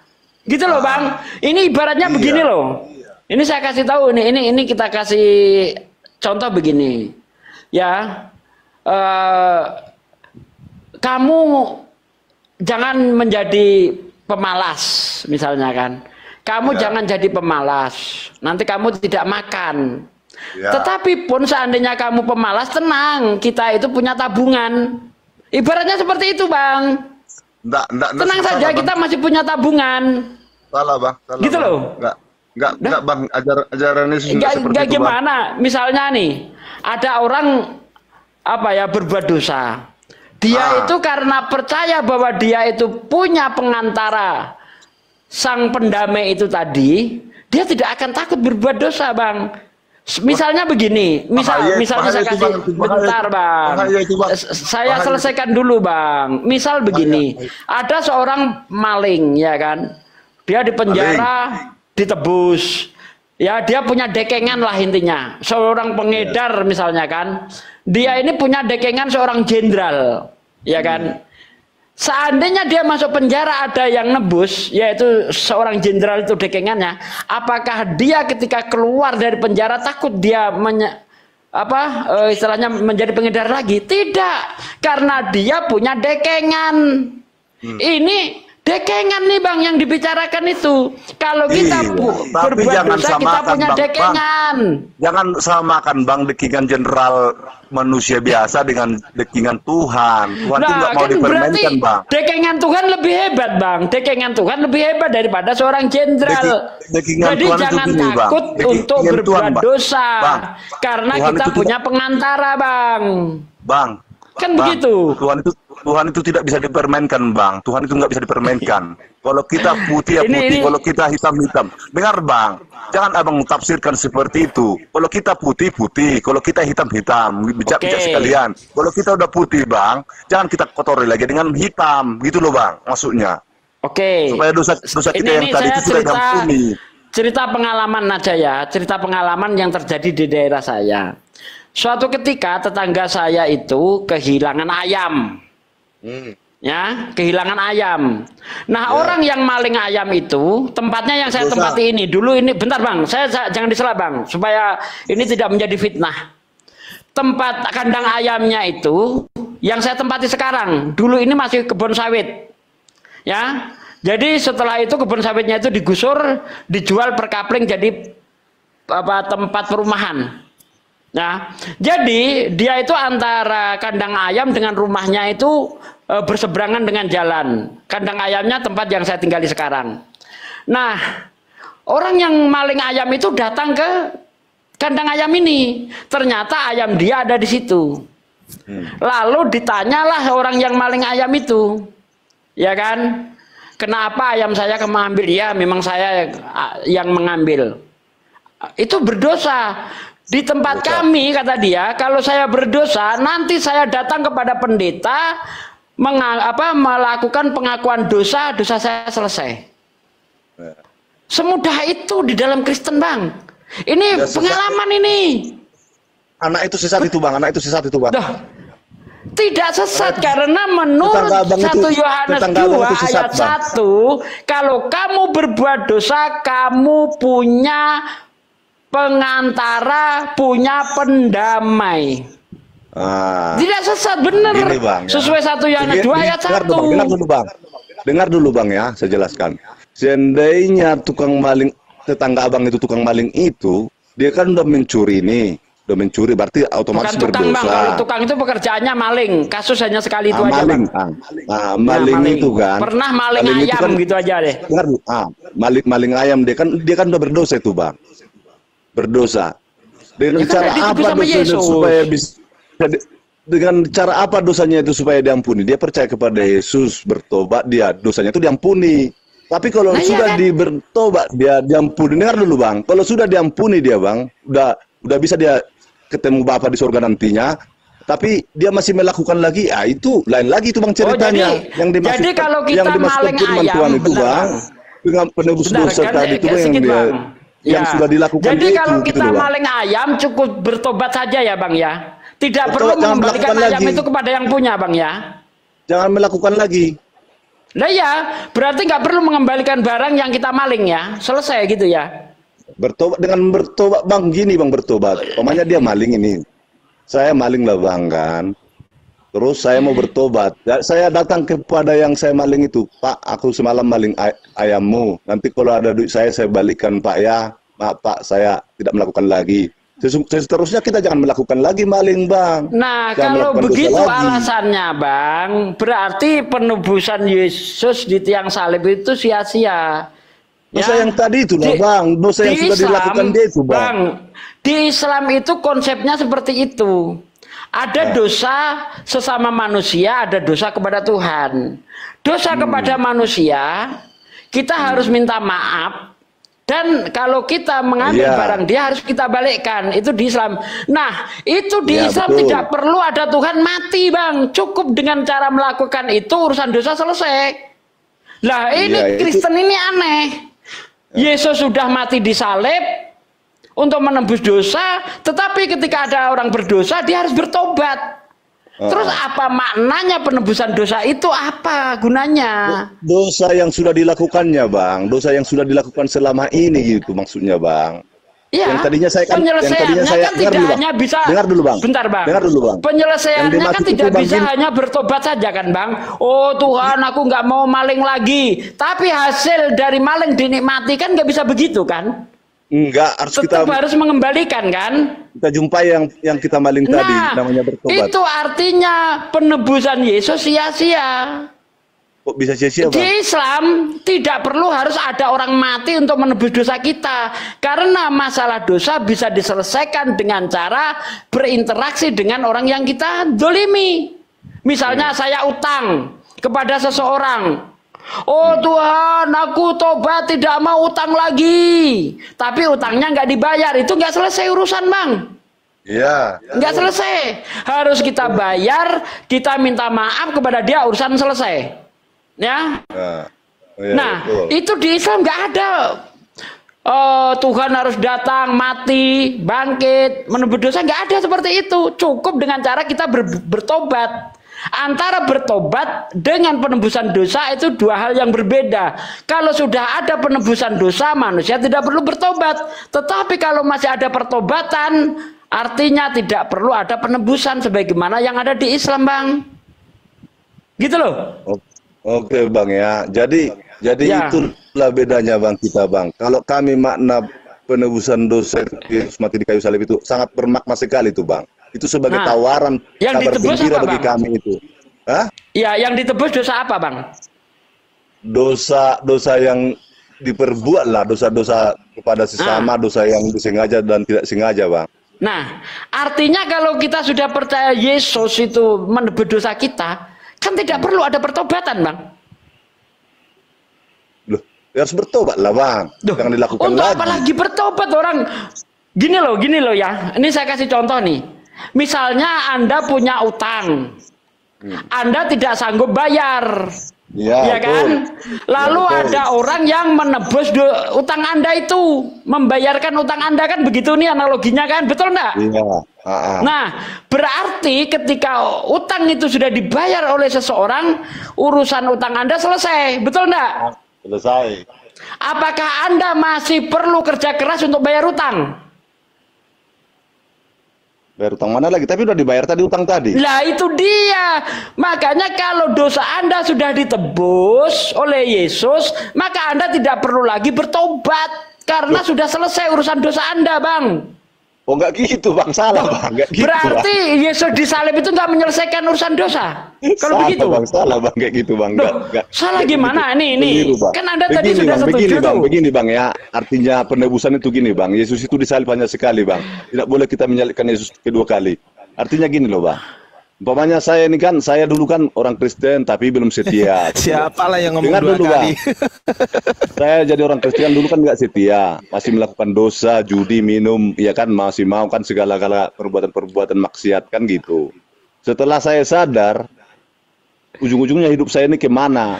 Saya datanglah kepada Tuhan, kepada Yesus. Ampuni saya Tuhan, dosa saya yang saya lakukan selama ini, bahkan orang yang sudah saya jolimi pun sudah meninggal. Ampuni saya Tuhan, ya kan gitu. Saya tidak akan melakukan perbuatan-perbuatan lagi sungguh mengikuti Engkau. Jadi artinya Anda seperti itu Bang. kan bertobat. Perlu tidak Anda itu minta maaf kepada orang yang Anda zolimi? Kalau bisa kita jumpai, Bang. Oke. Kita Kan jumpai, tadi Bang. sudah saya kasih analogi, Bang. Dan Anda setuju, Anda punya utang 1 M. Saya punya uang 1 M.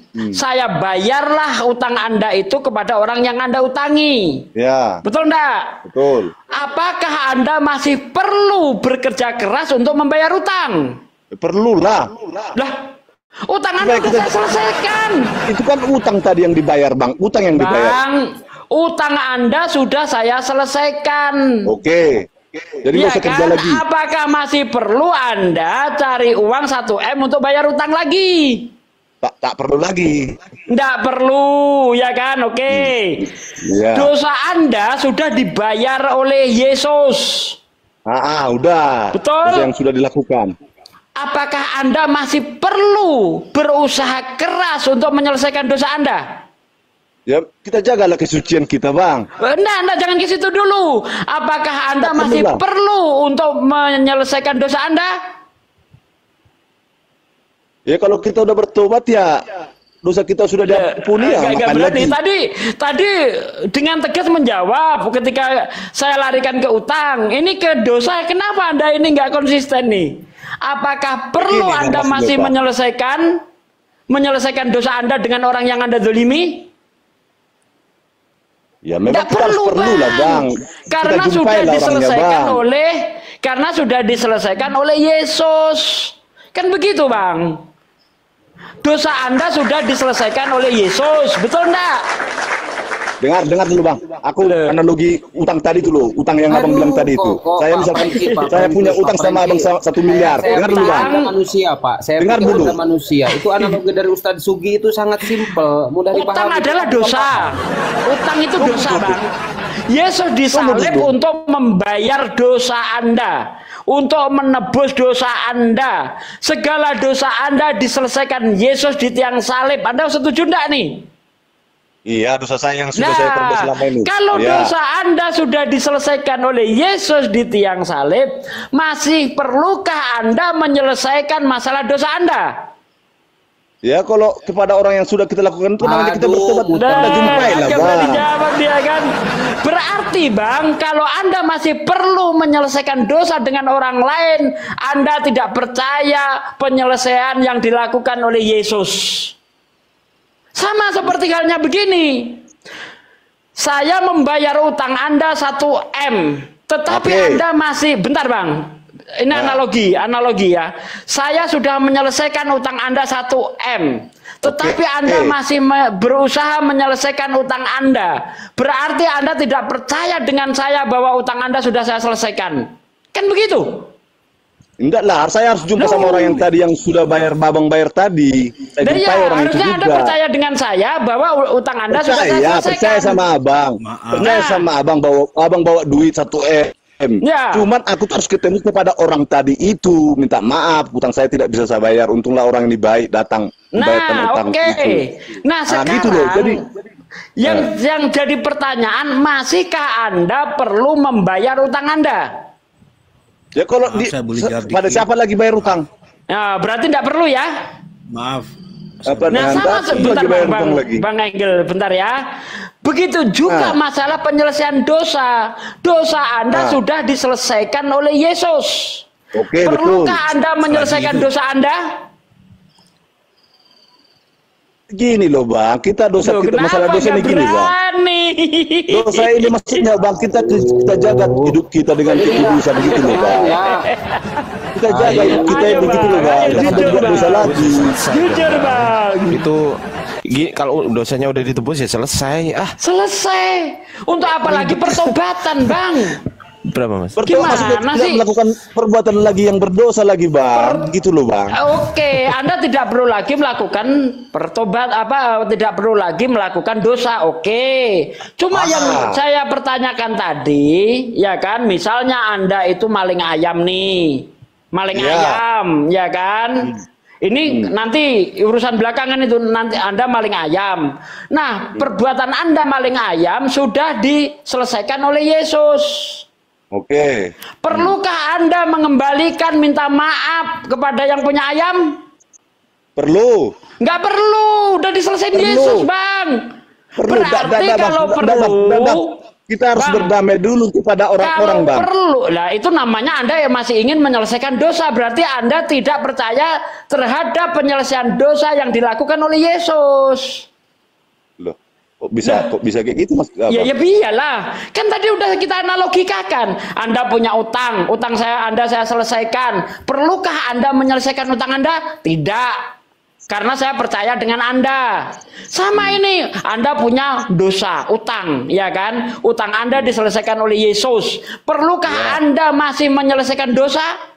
Kalau Anda masih perlu menyelesaikan dosa, berarti Anda tidak percaya apa yang dilakukan Yesus di tiang salib. Itu konsekuensinya. Betul enggak? Logis enggak, Bang Ardi Siansah? Salah kalau kami nggak gitu, Bang. Logis. Lah iya. Bang, gini Bang ya. Masuk angin. Kalau ajaran kami itu Bang nggak seperti itu, Bang. Gini Bang, misalkan seandainya saya menipu orang saya Bang, ya kan. Terus saya sadar, aku udah jahat, udah berdosa, udah jahat saya. Minta ampun sama Tuhan dulu. Harus ku kasih ayat nih kayaknya orang ini. Dengar dulu Bang. Nah, kalau kami Kristen nggak seperti ya maksud Abang tadi. Nah, ini saya mencuri, menipu orang lah. Setelah saya menipu dan saya sadar bahwa saya sudah berdosa melakukan kejahatan, saya minta ampun dosa dulu sama Tuhan. Terus orang yang saya tipu tadi itu harus saya jumpai lagi kalau dia masih hidup. Nah, saya jumpai dulu, maaf ya. Itu artinya Anda tidak percaya dengan apa yang dilakukan Yesus. Kok nggak percaya gitu loh? Karena menurut Paulus, Bang, di dalam Galatia 5 ayat 1 dan seterusnya, kalau kamu masih melakukan perintah-perintah Tuhan, ya kan, termasuk berbuat baik, itu Anda tidak menghargai pengorbanan Yesus. Salah tuh. Baca Galatia 5, Bang. Salah itu. Salah. Ini berarti Paulus salah ini. Supaya kita sungguh-sungguh merdeka. Kristus telah merdekakan kita, karena itu berdirilah teguh dan jangan mau lagi dikenakan kuk perhambaan. Ya, jangan lagi kamu itu dikenai hukum-hukum. Karena kita sudah dimerdekakan oleh Kristus. Kalau Anda masih tidak mau mencuri, Anda masih apa? Berarti Anda tidak menghargai pengorbanan Yesus. Karena salah satu larangan Tuhan di dalam kitab Taurat Keluaran 20, salah satunya jangan mencuri, jangan mengingini harta saudaramu. Nah, semua itu ya sudah diselesaikan oleh Yesus di tiang salib. Makanya kalau kamu masih bertindak tidak mau mencuri dan sebagainya, Anda tidak mengakui pengorbanan Yesus. Ini menurut Paulus. Makanya kata Paulus di Efesus 2 ayat 15, dengan matinya sebagai manusia, ya, dia membatalkan hukum Taurat dan segala ketetapan yang ada di dalamnya. Apa ketetapan yang ada di dalamnya? Termasuk jangan mencuri, jangan berzina, jangan mengingini rumah saudaramu dan sebagainya. Iya. Ayo. Betul. Ini Paulus yang ngomong. Iya, yang dimasukkan merdeka itu, Bang. Merdeka itu artinya kita bebas dari dosa lagi, Bang. Kita Betul, udah dimerdekakan oleh makanya Yesus. jangan takut untuk berbuat dosa, Bang. Karena kalau Anda berbuat dosa, gitu, Bang. Anda punya pengantara, Anda punya juru selamat. Salah. Udah bertobat berbuat dosa lagi. Itu pertobatan apa itu, Bang?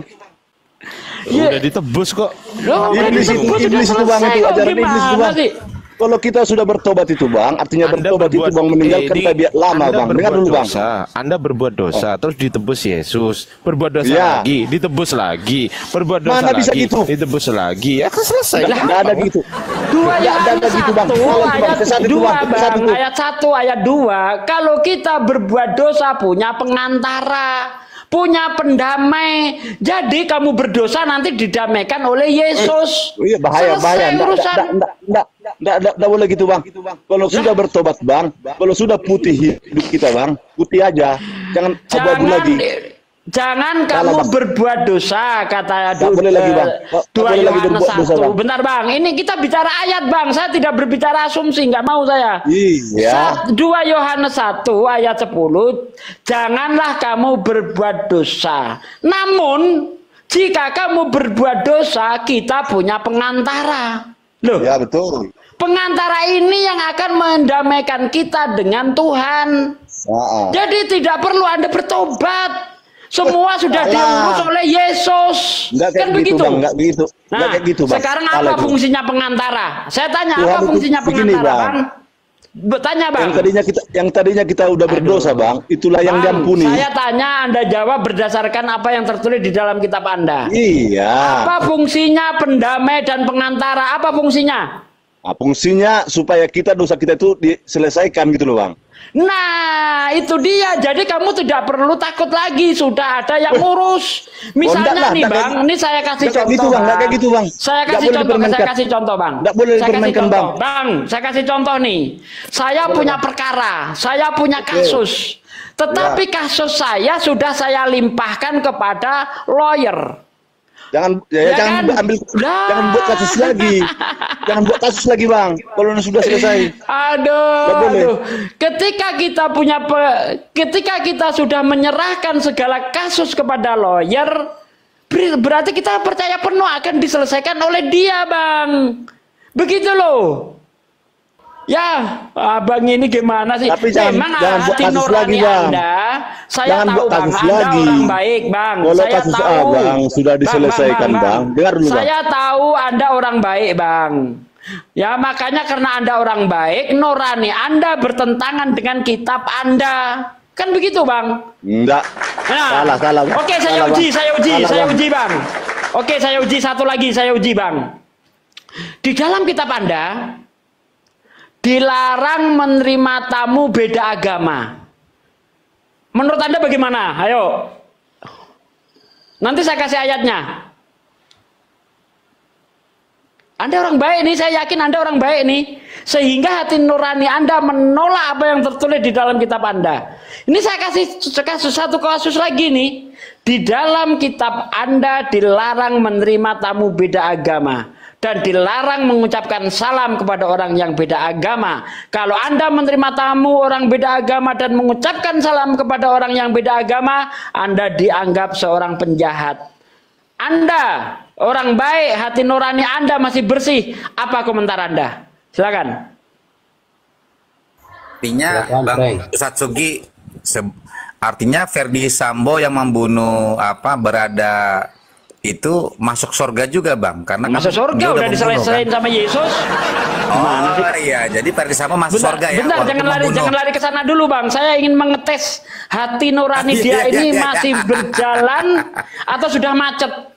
Di dalam kitab Anda baca di dalam 2 Yohanes 1 ayat 10-11, Anda dilarang menerima tamu beda agama, dilarang mengucapkan salam kepada orang beda agama. Kalau itu lakukan, menerima tamu beda agama dan mengucapkan salam kepada orang beda agama, Anda bukan memperoleh kebaikan, tapi Anda dianggap penjahat. Anda akan memperoleh upah dari perbuatan yang Yohanes jahat. berapa itu, Bang? Yohanes berapa itu, Bang?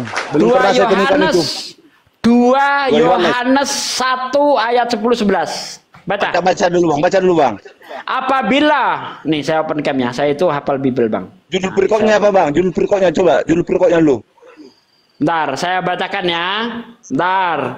Judul perikopnya, Bang. Apabila ada orang datang kepadamu dan dia tidak membawa ajaran ini, janganlah kamu mengajak dia masuk ke dalam rumahmu dan janganlah mengucapkan salam kepadanya.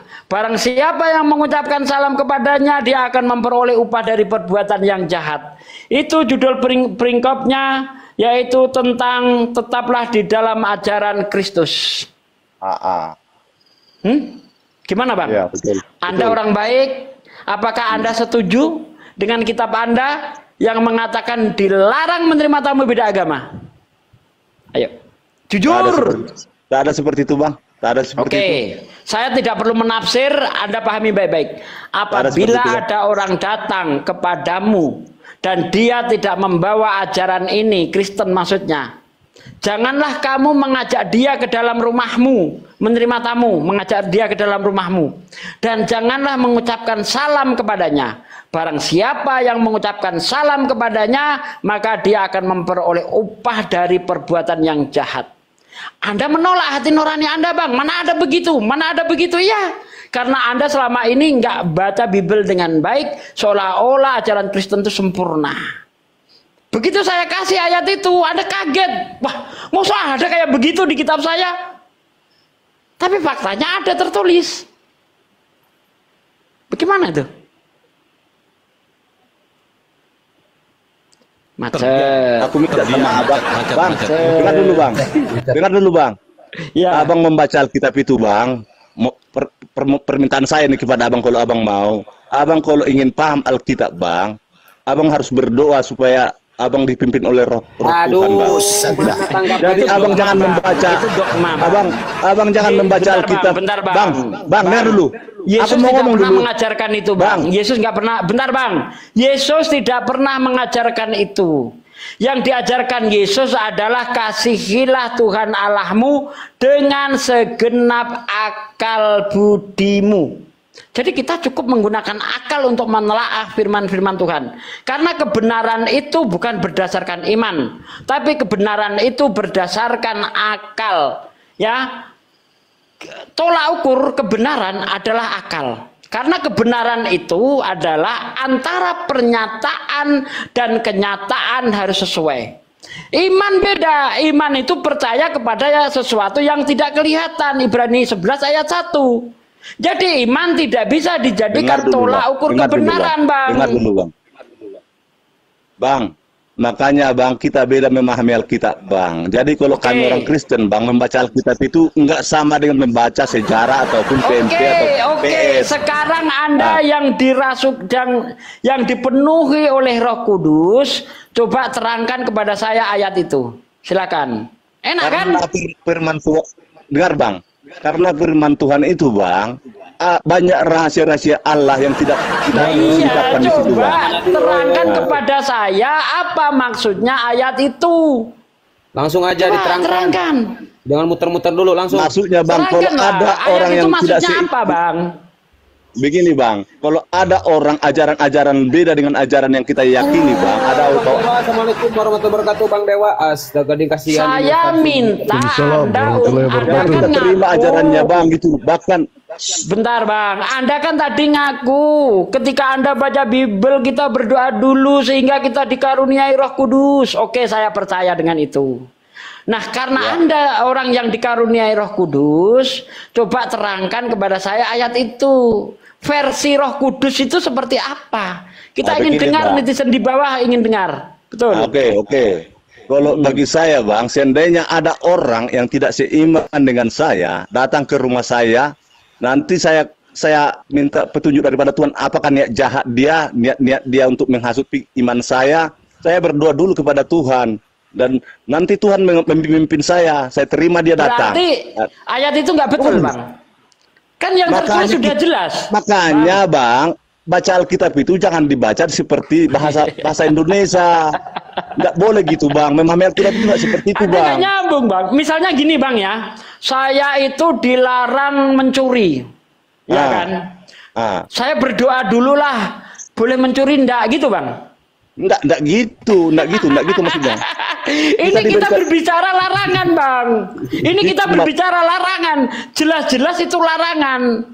Kalau sudah ada larangan bang, kita tidak perlu lagi berdoa, tinggal jalankan saja. Itu namanya larangan hukum. Namanya hukum tidak perlu lagi ada berdoa. Oh Tuhan, ini larangan ini Tuhan. Tapi saya mau melanggar, saya berdoa dulu ya Tuhan, gitu. Enggak gitu bang. Abang itu salah bang. Abang itu salah.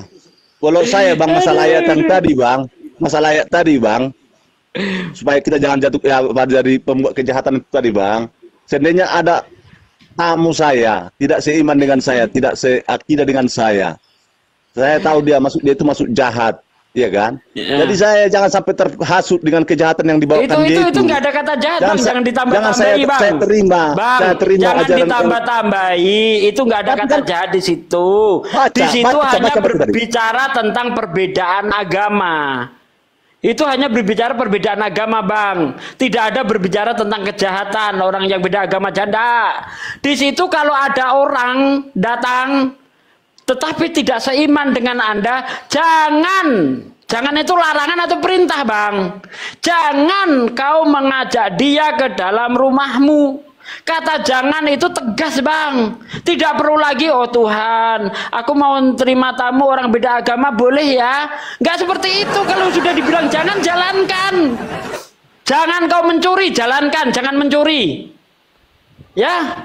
Kata jangan itu tidak kenal kompromi bang. Jangan katanya. Lah ini sudah dibilang jangan, aku berdoa dulu lah boleh ndak loh. Berarti Anda mau nego terhadap aturan Tuhan kalau begitu. Jangan makan babi. Ah, nego dulu lah. Siapa tahu boleh gitu. Ah, parah ini apa nih? Kalau babi boleh bang. Kalau babi boleh bang. Kalau babi boleh bang. Sebentar, bang. Saya ada boleh, apa? Ada orang telepon. Coba yang lainnya monggo dilanjut. Ya, Tad, Masya Allah. Pak Prengki begini ya. Itu Ustadz Sugi barusan menjelaskan secara detail. Dan semua tertulis dalam Bible Bapak. Ustadz Sugi dengan senang hati menjelaskan kepada Bapak Prengki tanpa perpuluhan dan tanpa persembahan kasih. Harusnya Pak Prengki itu bisa menyimak dengan baik. Ya saya simak bang, tapi bagi iman saya, bagi batin saya itu bertolak belakang ajaran dia itu. Ini Bang Dewa monitor Bang Dewa. Iya, ada. Lanjutin Bang Da, antum. Aduh, saya udah lama nggak lihat Anda bernarasi dengan Oten, Bang Da, silakan.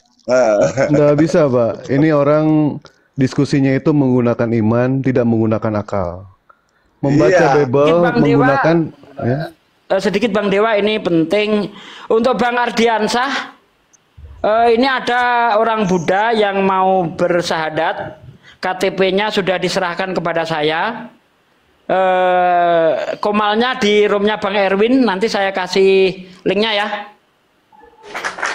Bang Andi juga, Bang Andi. Saya mohon pamit ya Buya ya. Kita akan pindah ke sana. Untuk yang di channel YouTube sesi kali ini saya tutup dulu. Nanti kita akan live lagi prosesi persahabatan di komalnya Bang Erwin. Oke, saya tutup yang di YouTube. Assalamualaikum warahmatullahi wabarakatuh. Waalaikumsalam. Bang Ardiansah nyimak, Bang Ardiansah. WA aja WA, mungkin jauh dari perangkat, WA aja. Bang Andi juga, Bang Andi. Bang Dewa boleh kalau mau, tapi jangan semua dong, nanti komal sini sepi. Oke, saya pamit ya Buya. Assalamualaikum warahmatullahi wabarakatuh. Ustaz. Terima kasih. Waalaikumsalam warahmatullahi wabarakatuh. Masya Allah. Tuh, Prengki, orang lain mah udah pada sadar. Ini kamu masih sakit juga, udah 2024 sekarang, Prengki. Yang sakit siapa, Bang? Yang sakit orang yang menuhankan manusia atau anak manusia. Di dalam Bible Bapak sendiri, Tuhan itu bukan manusia, bukan anak manusia, Pak. Gimana sih? Abang jangan putar-putar balik, Bang. Tuhan yang menjadi manusia, bukan manusia yang menjadi Tuhan. Abang itu jangan putar-putar. Ya. Gimana tadi Bang Dewa, lanjutin. Gimana dia pakai iman tadi terpotong. Silahkan Bang Da. Bentar ya Prengki ya. Ya, nggak bisa dilanjut orang seperti ini. Diskusi sampai kiamat kurang 2 hari juga tetap dia masih mempertahankan iman. Karena dia itu selalu berhujah itu menggunakan yang namanya doktrin. Menggunakan iman, tidak menggunakan yang namanya akal. Mau sampai kapanpun juga tidak akan pernah bisa. Ini adalah salah satu bukti ya. Ternyata syarat untuk menjadi Tuhan Kristen itu harus mati dulu, Yesus baru menjadi Tuhan. Itu sesuai di dalam Roma 14 nomor 9. Dan syarat untuk menjadi Kristen harus mati dulu akalnya, baru bisa menjadi Kristen. Andaikan dia membaca Bible-nya menggunakan akal, pasti akan ketemu. Cuma sayangnya tidak menggunakan akal. Ayat 2 Yohanes 1 nomor 10 ini sudah jelas ya. Jikalau seorang datang kepadamu dan dia tidak membawa ajaran ini, janganlah kamu menerima dia di dalam rumahmu dan janganlah memberi salam. Konon katanya ajaran kasih, tetapi ternyata seorang tamu saja tidak diperkenankan datang ke rumah kalau dia tidak satu ajaran. Ini kalau kita menggunakan akal. Cuma karena si Prengki ini menggunakan Roh Kudus, jadi memang repot untuk menghadapi orang seperti itu. Ya, gitu ya. Naikkan lagi aja yang lain Kristennya. Soalnya dari tadi Pak Desugi juga sudah memberikan pengajaran kepada dia. Ya, silakan. Prengki, kamu mute dulu ya, nyimak dulu Prengki ya dengan baik ya, biar cepat sembuh penyakitnya Frankie, oke? Saya tidak sakit, Bang. Saya sehat. Iya, udah Sehat, mute dulu aja, sehat. mute dulu. Kalau Anda tidak mau diatur, lebih baik di bawah dulu. Ya, nyimak dulu ya, mute dulu ya. Mana aja, Bang? Siap. Terima kasih Frankie. Nambahin lagi Bang Dewa, nambahin lagi Bang Iya. Dewa. Silakan. Bang Dewa aja, Bang. nambahin lagi. Turunkan aja saya, Bang. Oke, memang gimana ya? Ada salah saat pada saat Zoom itu Zoomnya Paul Jong pada saat dengan Diolipa Dumara ya, itu pernah dikatakan Paul Jong gini, Bang Diolipa jangan lupa banyak-banyak baca Bible ya. Jadi jawaban Bang Diolipa apa? Bang Dewa, ngapain gua banyak baca Bible? Tambah bodoh saya gitu kan? Jadi gitu Bang Dewa. Jadi semakin banyak baca Bible katanya para domba itu kata bodoh. Dan ini memang sejalan dengan Siapa? ya, ini memang sejalan Bang Dewa. Ada panas kan kejang-kejang tuh. ngomong. Ada panas, ada panas. Baik. Bentar dulu saya Silakan. belum selesai nih. Saya Santai, belum selesai. santai. Dan ini sesuai dengan pernyataan dari seorang filosof Yunani abad kedua, Bang Dewa. Namanya Celsius. Celsius pernah mengatakan di dalam buku Sejarah Filsafat Barat bahwasanya janganlah masuk ajaran Oten karena ajaran Oten hanya untuk orang-orang bodoh saja. Dan ini juga berkorelasi dengan Bible-nya, aku bodoh karena Kristus. Nah, jadi itu betul Bang Dewa. Itu fakta yang luar biasa. Terima kasih Bang Dewa. Itu aja udah salah. Bodoh Itu kan udah salah itu. dari mana? Baik, Pemahaman tafsirannya aja nggak apa. Nah, lihat Angel nih baru bacakan ya. kejang-kejang. Ya, saya bacakan suratnya Paulus ya. Ya katanya tadi kita disuruh berbuat dosa lagi, kan udah ditebus kan katanya gitu ya. Katanya gitu kan, tadi ngomong maksudnya Lanjut. Gak usah muter-muter dulu, lanjut. Iya, saya bacakan ayatnya ini.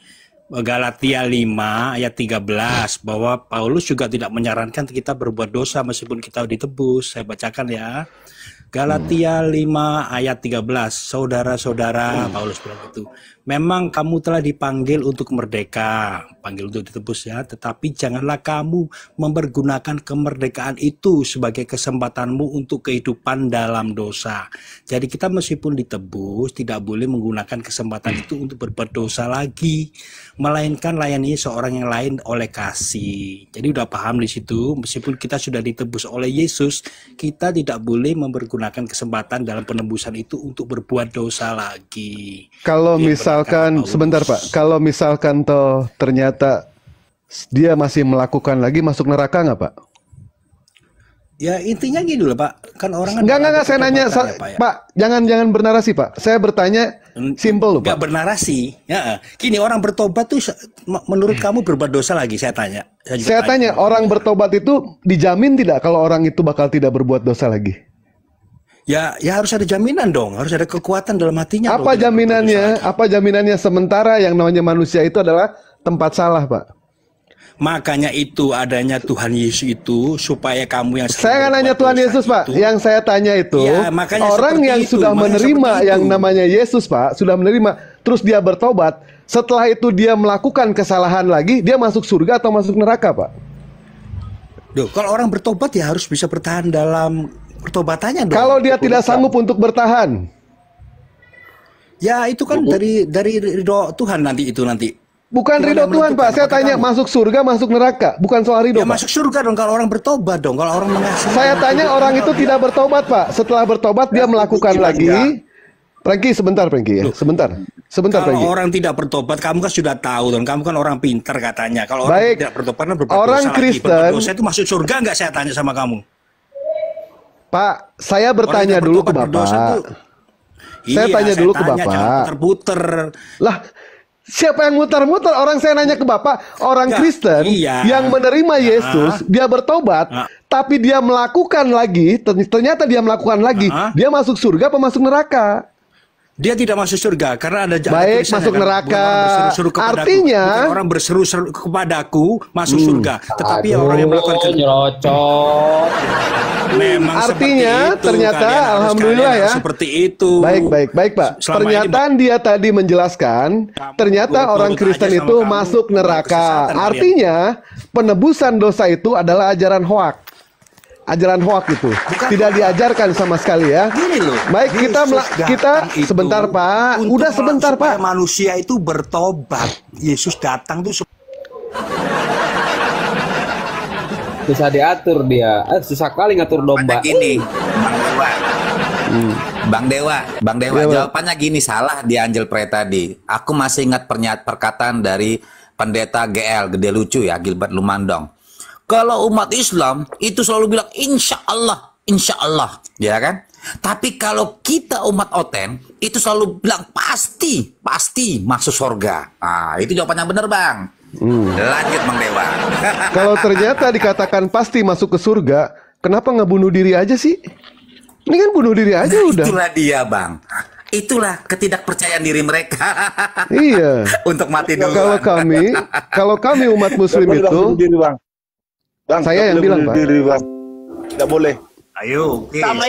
Kalau orang Kristen bunuh diri masuk surga, masuk neraka. Waalaikumsalam warahmatullahi wabarakatuh. Neraka, Bang. Ini saya Neraka, Bang. jawab. Neraka. Iya, ini saya jawab. Frankie? Ini sesat. Neraka. Diselamatkan tapi bunuh diri. Neraka. Itu sesat itu, Baik. bro. Gitu loh. Ternyata penebusan dosa itu ternyata hoak ya. Orang Kristen yang mati bunuh diri masih masuk neraka. Hoak ya? Neraka, Bang. Di dalam Yesus itu tidak ada orang disuruh melakukan dosa, bro. Saya kasih tahu kamu. Memang di dalam Islam ada? Di dalam Islam ada nggak? Di dalam Islam. Tolong bacakan mana surat Injil orang suruh berbuat dosa.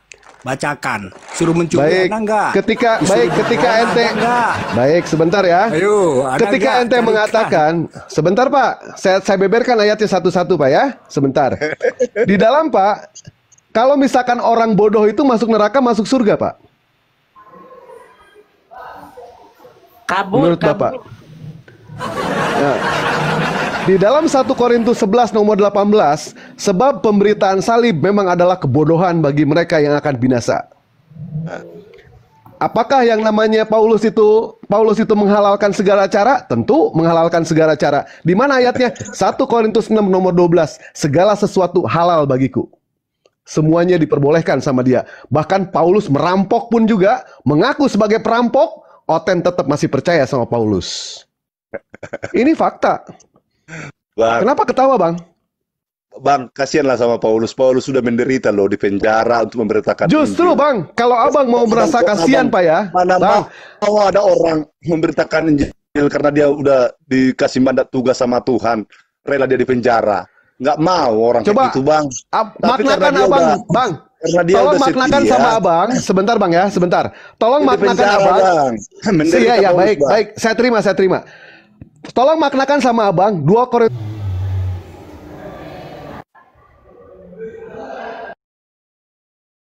Silakan, Bang. Paulus mengaku perampok atau bukan, Bang? Di kitab mana, Bang? Coba saya buka dulu, Bang. 2 Korintus 11 nomor 8. 2 Korintus 8. 2 Korintus 11 nomor 8.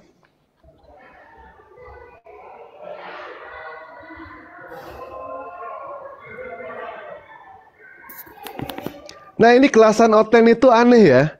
Jadi Tuhannya itu jelas-jelas Tuhannya menderita. Waduh, Aduh, repot lagi. ten. Apa sih? Ini Bang Frank Sihet. Jadi sambil nunggu Bang Dewa ya. Sebetulnya kalau Anda bicara Paulus di penjara, itu sebetulnya bukan karena martir tentang kekristenan, Bang Parang Sihet. Ini yang tidak pernah diajarkan oleh para pendeta Anda. Nah, sebetulnya Paulus itu di penjara itu ada sejarahnya, Bang. Dan ini memang tidak terungkap oleh oleh gembala kepada domba. Contoh. Nah, nanti Bang Dewa masuk ya. Bang Dewa lanjut. Nanti saya akan bongkar cerita siapa sejarah Paulus sebenarnya. Lanjut, Bang Dewa. Baik. Tadi dia mengatakan kasihan Paulus. Paulus itu sudah menderita. Wajar. Orang seperti Paulus itu menderita wajar. Tetapi Kristen ini aneh. Tuhannya menderita, dia haleluya, haleluya. Tuhannya ditampar sama tentara Romawi, dia haleluya, haleluya. Tuhannya ditusuk lambungnya, dia haleluya, haleluya. Tuhannya terkutuk, dia puji Tuhan. Tuhannya begini, Tuhannya begitu, dia merasa yang namanya senang. Merasa puji Tuhan. Tetapi ketika Tuhannya berbahagia, Oten tidak setuju. Contoh berbahagia apa? Tuhan Yesus dikatakan menikah. Apakah menikah itu berbahagia? Berbahagia, tapi otennya kesetanan itu. Begitu mendengar Yesus itu bahagia. Perasaan dia pengennya itu menderita aja. Yesus dikatakan domba. Yesus ditampar sama tentara Romawi. Yesus kepalanya dipukul pakai bulu. Yesus ditampar. Yesus menderita. Oten, puji Tuhan, puji Tuhan. Tapi ketika yang namanya Yesusnya itu berbahagia, contoh berbahagia dalam hal apa? Menikah, oten kesetanan. Jadi dia tidak perlu diperbolehkan. Tuhannya itu bahagia. Harus menderita, harus disiksa, harus begini, harus begitu. Kapan menikahnya, Bang? Kenapa? Kapan menikahnya, Bang? Perkawinan anak domba, Bang.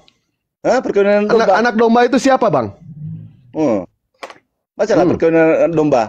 Enggak, Bang, kita jangan kemana-mana, Bang. Berdasarkan dari pengakuan Paulus, Bang, yang tadi, Bang, ya, kita selesaikan sebelum saya ke pernikahan. Di dalam 2 Korintus 11 nomor 8, jemaat-jemaat lain telah kurampok dengan menerima tunjangan dari mereka. Maknakan, Bang, sama Abang. Maknakan. Iya. Jadi apa masalahnya dengan ayat itu, Bang? Paulus mengaku sebagai perampok. Apa masalahnya, Bang? Kenapa Abang percaya sama perampok? Nah, tapi kan dia udah bertobat, Bang. Di mana bertobat? Tunjukkan satu ayatnya di dalam Bible kalau Paulus bertobat. Dia sampai buta itu, Bang. Rasul Paulus buta. Tanya, tunjukkan ayatnya. Tunjukkan ayatnya.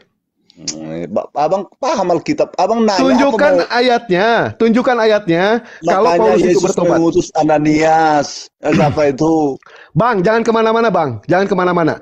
Tunjukkan ayatnya di dalam Bible kalau Paulus itu bertobat. Tunjukkan.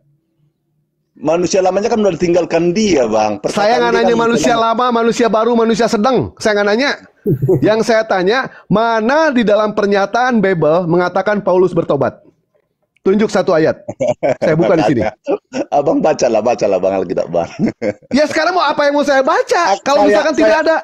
Saya malas ngasih tahu juga, Bang. Abang juga lah, bukan malas, ente tidak tahu karena ayatnya memang tidak ada. Baik, kalau tahu tunjukkan ayatnya. Orang bertobat. Paulus itu orang bertobat. Yang tadinya dia pembunuh, Bang. Paulus itu dulu. Tunjukkan ayatnya.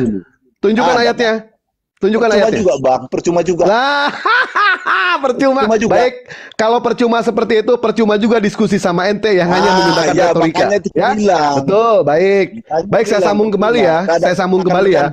Mengenai soal penebusan dosa, mari kita berpikir secara logika ya. Logika aja ini kita berpikir ya, sebagai umat yang beragama. Nabi Adam alaihissalam kesalahannya satu. Nabi Adam diangkat langsung. Sebentar, Franky. Sasaran gue bukan ente, ya. Sasaran gue yang di bawah. Mencerdaskan yang di bawah. Ente mau goblok aja terus. Nabi Adam alaihissalam kesalahannya satu. Dia memakan buah huldi sampai dia diturunkan oleh Allah, dipisahkan dengan istrinya selama 400 tahun. Tobatnya selama 400 tahun tobatnya. Bayangkan, seorang nabi yang diutus oleh Allah Subhanahu wa taala dijadikan sebagai pemimpin khalifah di dunia, ketika melakukan kesalahan, dia bertobat sampai ratusan tahun. Nabi Musa alaihissalam kesalahannya satu. Dia pernah membunuh orang Mesir, sekali pukul mati sampai dia bertobat semalam-malam sama Allah Subhanahu wa taala. Nabi Ibrahim alaihissalam kesalahannya satu. Dia pernah berbohong seumur hidupnya selama 3 kali, bertobatnya sampai menangis. Datang tiba-tiba Bani Kucuk, Bani Paulus, penumpang gelap, sudah ditebus. Sudah ditebus. Yang angkat siapa? Ini para nabi loh ini. Para nabi yang angkat Allah langsung. Melakukan kesalahan, dia bertobat. Bani Kucuk udah ditebus. Silakan masuk surga perang naga. Lawak-lawak ente depan kami. Keliru semua, Bang. Keliru. Ya nggak apa-apa, keliru juga. Silakan, ada lagi yang lain, Pak Abu ya? Bang Abu ya? Siap. Ada lagi yang lain? Naikkan yang lain. Silakan. Lagi pengen makan rohani ini. Oten ini banyak kali yang ditanya. Oten dulu ya.